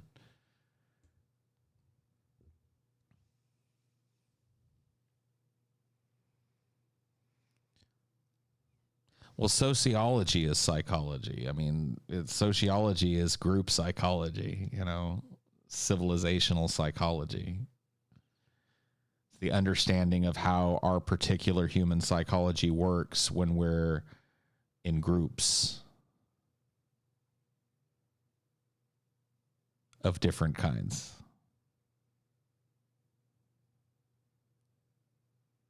Was there ever a time in your life you actually believed in a God? Yeah, I was raised a Christian, so when I was a little kid, I believed in God and stuff. I remember really starting to question it. I don't know. I mean, really in like middle school, probably. And then by the time high school rolled around, I was basically an atheist. I don't think I was calling myself that, but I didn't believe in God. I definitely wasn't a Christian. You know, I started calling myself an atheist in my early 20s. I'd probably been an atheist for a couple of years prior to that, at least. And I never was a church-going person. I've been to church. I've participated in some religious ritual here and there, but never really found any comfort from it. Did the social media aspect ruin you and Ashley's relationship, or was it a bunch of stuff that ain't none of your business? The latter, basically. I mean, no, it didn't ruin it, but it's just, you know, like being a public figure and having a super open public relationship, it opens you up to shit where it's like people have a way to wound you because they can wound that person. You know what I mean? And it's fucked up that it has to be that way, but I'm better off not being super, like not pulling the people I know and love too deeply into what I do. Because there are people out there that'll hurt them just to hurt me, just to watch me squirm or to make me uncomfortable, which is fucked up. But I mean, that's just the way it is, dude. So it just, you know, I'm just not interested in having that kind of relationship. I don't want to have this super open kind of social media friendly relationship again. I don't want to have this like, here's some pics of us on vacation. Like I might share that type of shit with our families. And in fact, you know, would and will. But I'm not going to, you know, it's just not going to be a constant, you know, here she is. And I just don't want that, man. I don't want that for her either, because Ashley, you know, she's kind of born on the internet. She's got a really thick skin, and Amelia's the same way. She's been on the internet a long time and she's got a pretty thick skin, but I still, like, I never wanted anything hurtful like that to ever be said to Ashley, and she endured a lot of it. And now people really know nothing or very little about Amelia, and that really limits what they can do to be hurtful. But even what little bit they do know about her, they try and be hurtful. Like they've overheard her voice and they've tried to like make fun of her voice and shit in the chat and in the comments and stuff. And it's like, and that just goes to show you, like, that's why you keep that shit personal. But it's a lesson I had to learn, you know.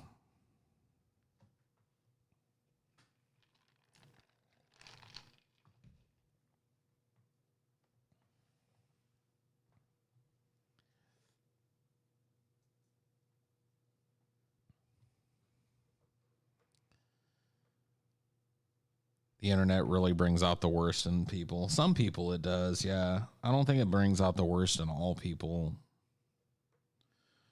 But in some people it really does. And I think a lot of it has to just do with youth too. Like I've told you guys story after story about what a fucking hellion I was when I was a teenager and an early 20s kid on the fucking internet trolling and saying and doing horrible fucking things. You know what I mean? Like, how am I going to sit here and stand in judgment of, you know, these people, really? I mean, I do wish that they'd stop and not hurt my feelings and shit, but they're not gonna. I wish they'd stop hurting the feelings of people that I love, but they're not gonna. So, yeah, the CB radio, man, the pre-internet, I was trolling hard on that shit. Almost got murdered by a trucker, almost got molested. I did tell you guys that aspect of that, didn't I? I did tell you about that, right? I was being like, now I never met the dude, but I was being like distance groomed by a child molester. The duck. Yeah. The duck, dude.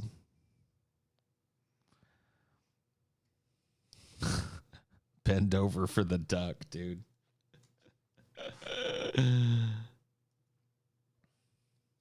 So here's how that went. So I was having trouble with my CB equipment, and I was living with my mom at the time, and my dad was kind of off the reservation at this time.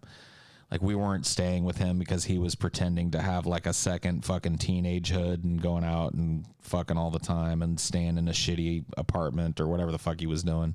He was just not, he didn't want to be dad. He was taking a break from being dad. So we were living with mom. And I was having trouble with my CB equipment, and I don't remember what kind of trouble it was, but it was just like not working the right way. And this dude, the duck, said, hey, Whiz Kid, go ahead and just give me your phone number and I'll call you and I'll try and help you with this stuff. And so I did. I gave him my phone number and he called me up, and I'm sitting on the phone with this dude, right? And he kind of helped me tweak some stuff and showed me how to fix a couple things or what my problem might be, or at least, or whatever it was. And then he was like, I can show you some more about, this CB stuff. So I was in the 7th grade. So how old would I have been? How old are you in the 7th grade? I don't really know. So like 10 or 11 or 12 or something like that. You're like 12. Yeah. So I was that age. Yeah. I was 12. I was probably 11 or 12. And so he was like, Whiz Kid, I could teach you some stuff about that CB. I've got a couple parts over here too that might help you. So just some stuff I ain't using that you could hook up to boost your signal. Do you want, I could come pick you up, like, after school or something, and run you by the house and blah, blah, blah. And I'm sitting there like, oh, gee whiz, that'd be great. That would be great.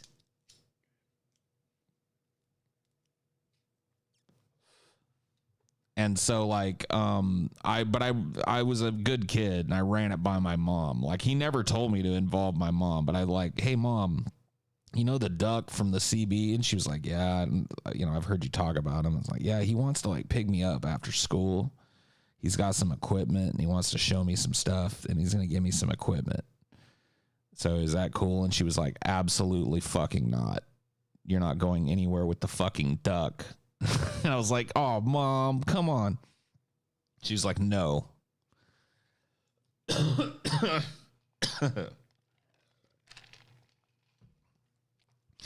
And I shit you not, dude, it was not like 3 months later that I found out via the CB that the duck had been picked up on, do you want to guess?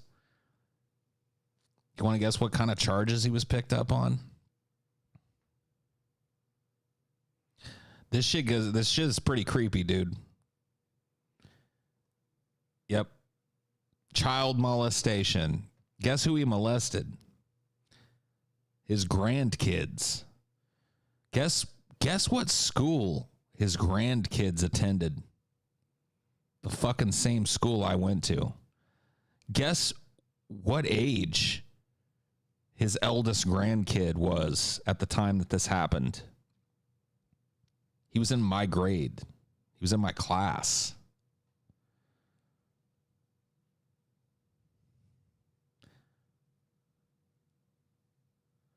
So this shit was in the papers.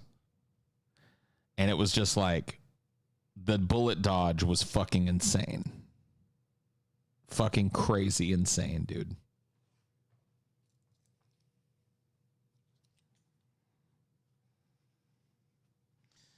So yeah, that almost happened. That almost happened on the internet. But I'm telling you, dude, like, not to get too much into it, because you know what, dude, stuff I did as a kid on the internet, like, I can't really even talk about now.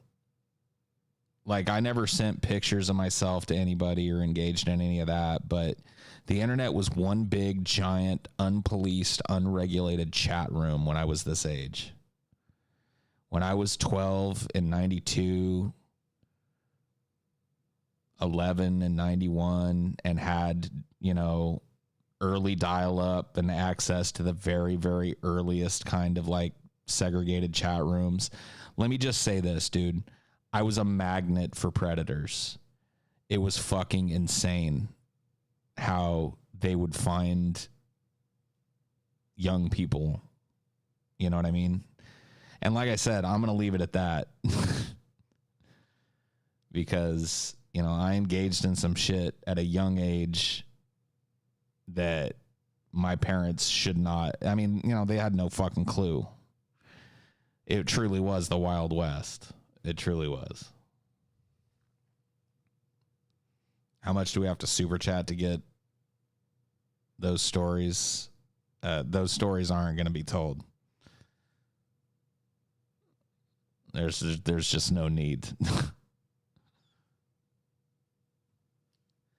It was just a giant fucking feeding frenzy of people that were looking for young people to do private chats and shit. It was fucking crazy, dude.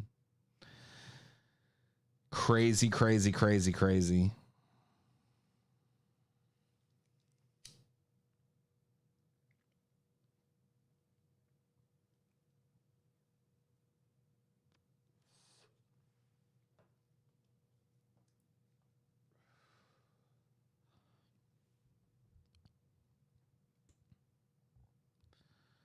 Seems with the apps, it's the same way now. I mean, yeah, I guess so. Whatever the case, I just remember back then it was totally like like my parents had no fucking clue what was going on. I mean, there was no like browser history back then, or if there was, nobody was checking it. Oh yeah, IRC. I used to use Merc for a long fucking time. That was one of the first chat things that I ever did. Merc was the program we used. And IRC, like Code said, is internet relay chat. Just a very early, I think it's still around too. People still maintain IRC servers and use them and shit. But they're pretty uncommon now.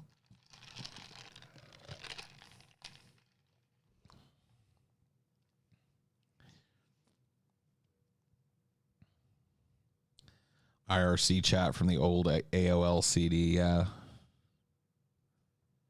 This was later, but where you were on Stickum, yeah. I was on Stickum like in my 20s and shit. Stickum was pretty fucking cool, man. Like, I really enjoyed, like, it was hit or miss. Like, some nights it was just ridiculous and somebody ruined it because they were just yelling constantly or whatever. But a lot of those were just like real heated debates, and it was kind of like great debate community would go there to debate Christians and stuff live. And there was a lot of that, and then there was a lot of just chill shit like this, but in a voice room. And at that time, like, I was around the same age or younger than a lot of the people that were making the content that I watched and in whose rooms I hung out with. So there really wasn't a problem with like meme lords or, you know, no disrespect to any of them in the chat. Fucking hormonal 16-year-old fucking bullshit. You know, it was mostly adults, so that was nice. But yeah, no, dude, I liked Stickham or Stickum or whatever it was. What the hell is this stream, dude? You fucking tell me, bro. You tell me.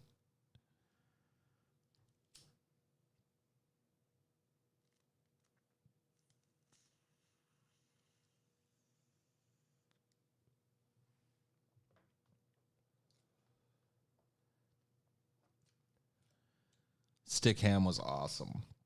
I met so many girls on there when I was in my early teens. Met girls on Stickham? Really? Yeah. You know what? I remember those rooms. I remember those rooms that were like tried to like set up like a singles bar or whatever. I never engaged in that sad fucking lonely corner of Stickham.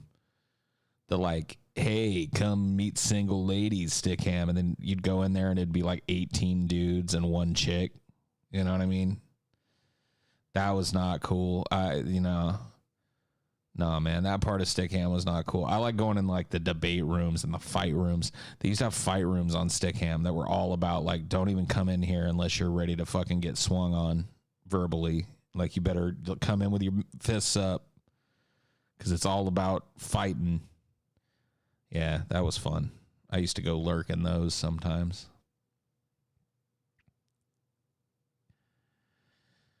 I am trying to get more followers of the Church of the Holy Duck Kingdom. All right, dude. You actually spent that time like typing all that shit out, which is fucking phenomenal. And there's a possibility that you actually made an account named Lord of Duck just specifically because of a story I told. Like, holy fuck, man. His fingers fly. Mod him? Fuck that. I ain't modding his ass. It ain't happening. Effort doesn't get you modded around here. In fact, the opposite is really what gets you modded. You got to be able to lazily be funny. Lord of Duck has been around. Oh, okay. All right. Fair enough.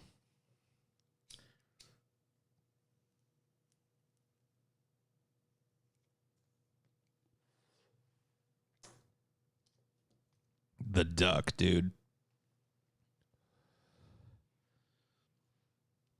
What's up, everybody? Quack, quack. It's the duck. Dude, the CB radio was fucking crazy. I got to tell you guys, man, that shit was fucking...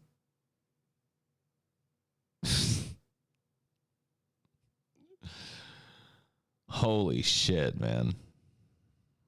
Just a crazy fucking shit. I miss it. I kind of miss it because like I didn't realize it, but it was one of the last like real free things, you know what I mean? Almost free. I mean, the cops were still listening, obviously. But I mean, man, dude, it was kind of Wild West-ish and it was clicky and it was troll, like you could troll people. It was good times.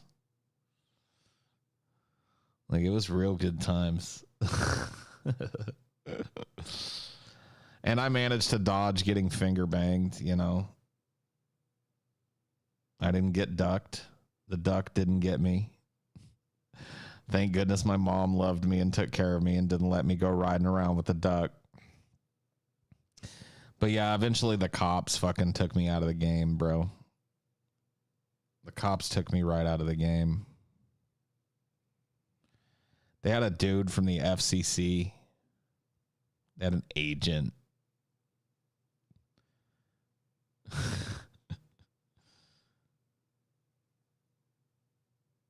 So yeah, that got me shut down real quick. But luckily, right around that time, the internet was really taking off. You know what I mean? So it didn't really matter.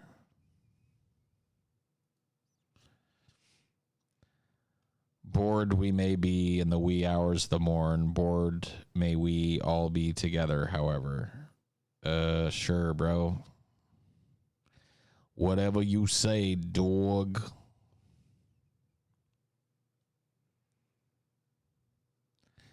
I got to hear at the tail end of your story. I think a literal duck did this. That's great. The story's even better for you then. You got a free upgrade by coming in late. Rickland Manchez, my ducks don't care for... Get out of here, Lord of Duck. Jesus fucking Christ, man. There's like duck tips happening now. We got duck tips going on in the fucking chat. Yeah, this is not a private chat. Why don't you and Rickland Manchez take it fucking private? Take it to DMs or some shit. Exchange Instagrams and go fuck off and talk about ducks.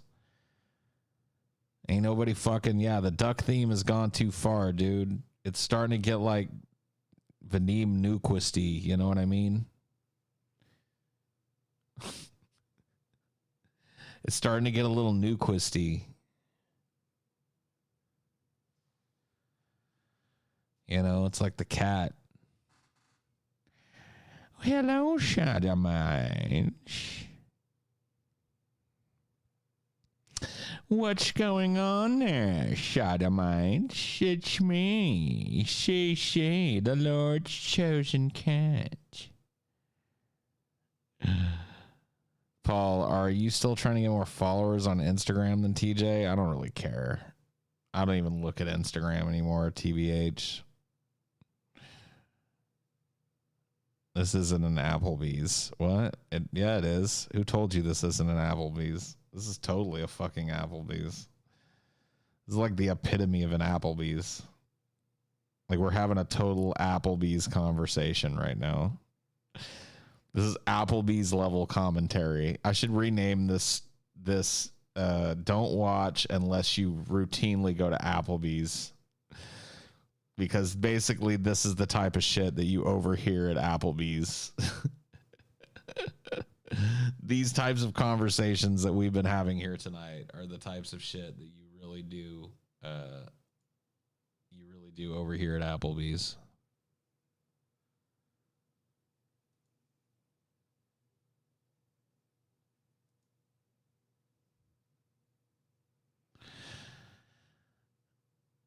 All right, so I've got I got something else for us to try here.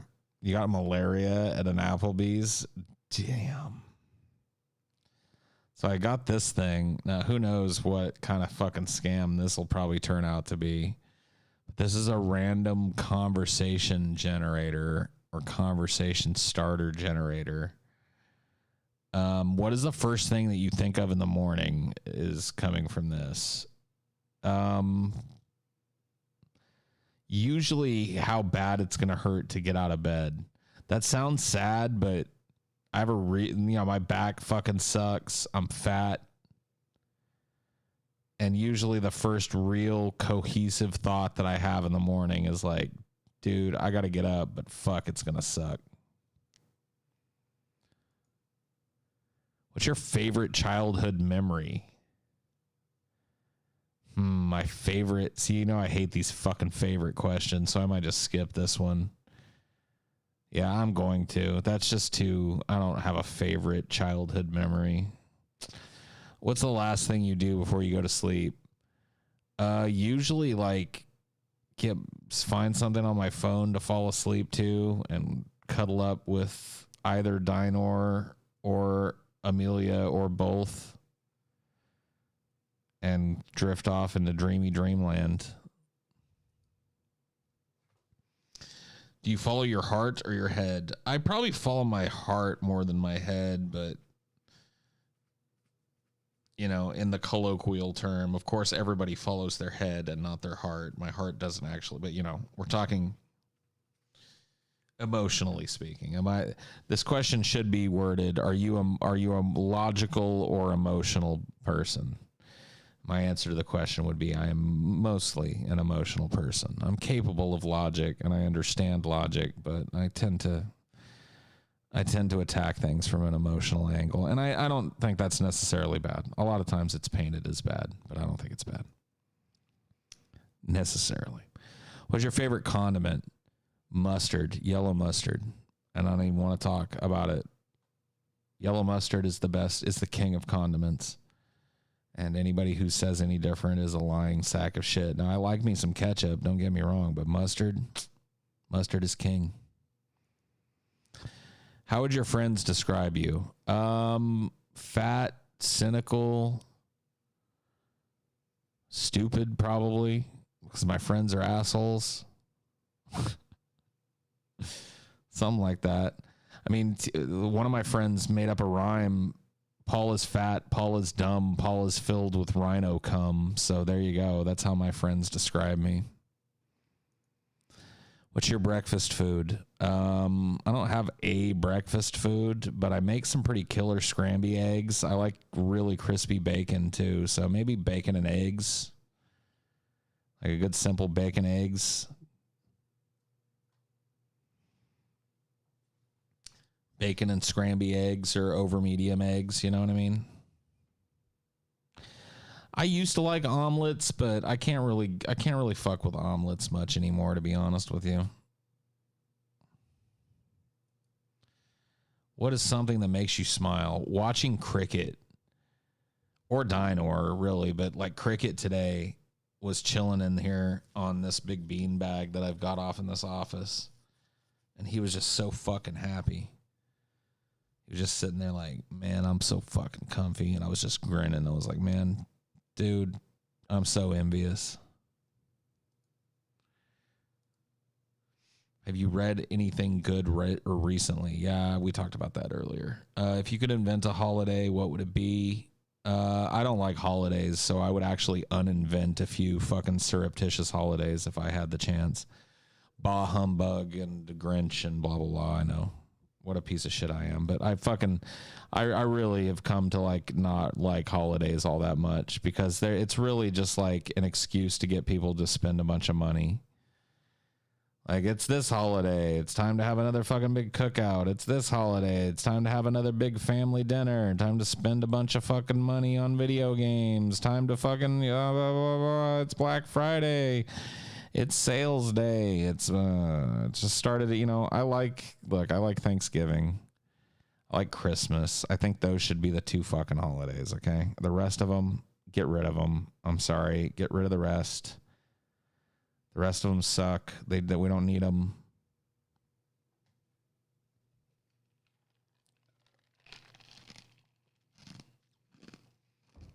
I'd get rid of Easter. Like President's Day and Martin Luther King Day and all that stupid bullshit. Like, I would have no prejudice, and every day would get fucking cut. Fuck all these holidays. Labor Day. I mean, there's just no point. That's just a joke. Labor Day. That's like our concession, is that some people get the day off, and that in remembrance of the people that struggled for labor rights. Get the fuck out of here with Labor Day. Just cancel it. Yeah, get Martin Luther King Day the fuck up out of here, dude. Whatever. You don't need a day to remember Martin Luther King, okay? You don't have to pick a day. Like, you should reference Martin Luther King whenever you're talking about the civil rights struggle or peaceful protest or sit-ins, all right? There shouldn't just be a day where you pretend to care about MLK, okay? Fucking cancel that day. Cancel it. Get it out of here. Fucking stupid. Martin Luther King Day. So everybody can watch some stupid fucking little 5-minute piece on PBS about the life of Martin Luther King and then nod at their wife, knowingly. And then I've done my part. Like, fuck you. If you really care about Martin Luther King, like, learn what he was about. Listen to some of his speeches. Think about how his philosophy applies to our current plight.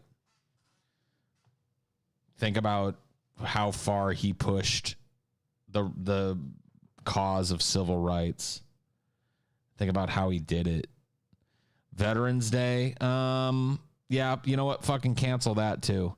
You know why? Nobody gives a fuck about veterans in this country. The goddamn VA is falling apart. Veterans are they're coming home with fucking PTSD out the ass and they're killing themselves at record numbers. The VA is just underfunded, full of shit.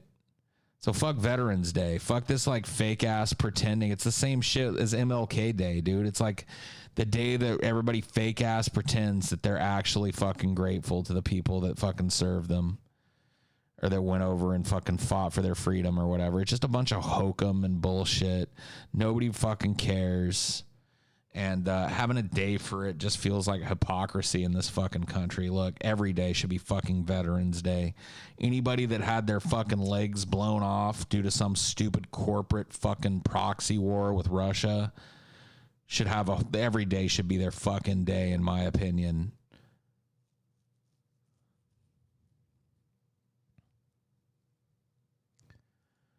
Yeah, people take the legacy of MLK for granted. They think his entire movement was just about racism, but it was so much more than that. Absolutely. It was about socialism. It was about a new way of governing.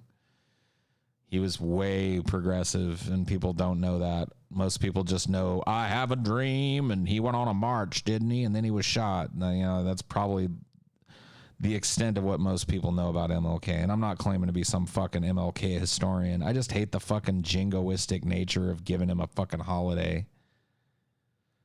Because it's like the day, it's like gay day, because there's like gay and lesbian day, and there's fucking, whatever the fuck. And it's like, this is the day we pretend we care about this marginalized group. It's like, fuck you. Every day should be goddamn fucking gay day and MLK day. Every day should be a fucking holiday, you pricks. We've got the technology for it. Why are we still torturing human beings with this back-breaking, soul-crushing, mind-numbing labor bullshit? How about every day's a fucking holiday? How about that? How about that dream? Fuck this, go and grind your fucking life away for somebody else's benefit until you just die of exhaustion, work like a goddamn mule paradigm, stupid ass fucking lie of an American dream. How about every day's a fucking holiday from that shit?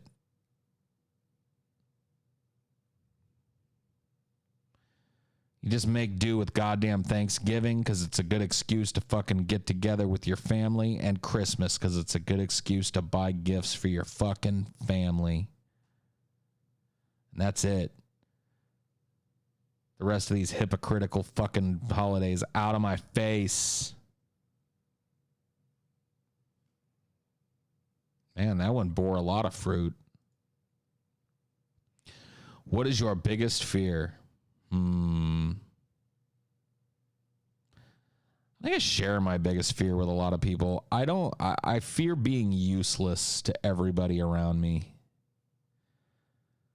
Like, not necessarily death.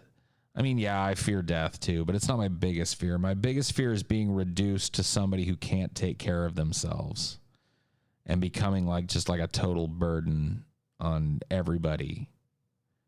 You know what I mean?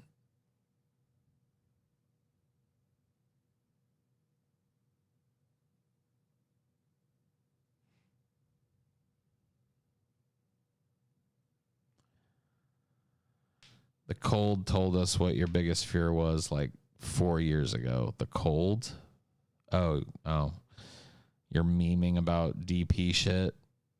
Okay. Gotcha, dude. So basically me, total burden.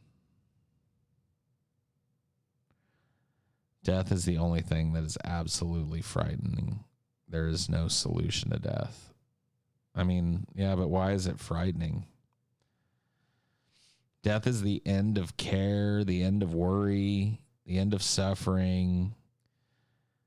You know, death is the end of fucking stress. It's the end of pain.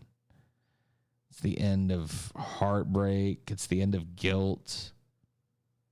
It's peace.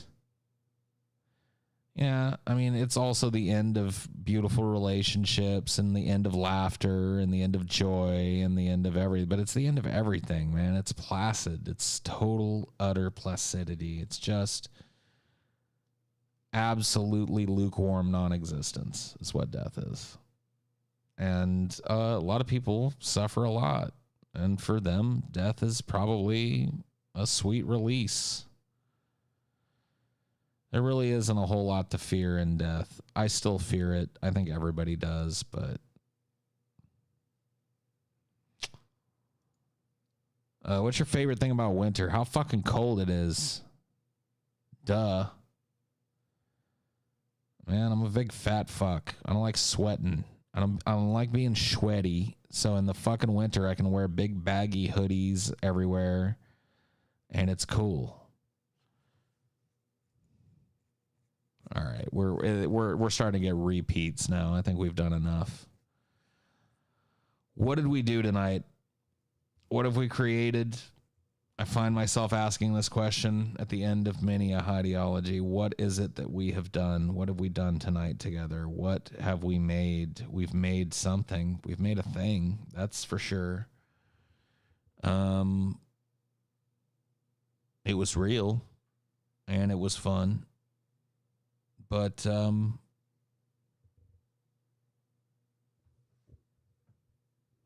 was it real fun?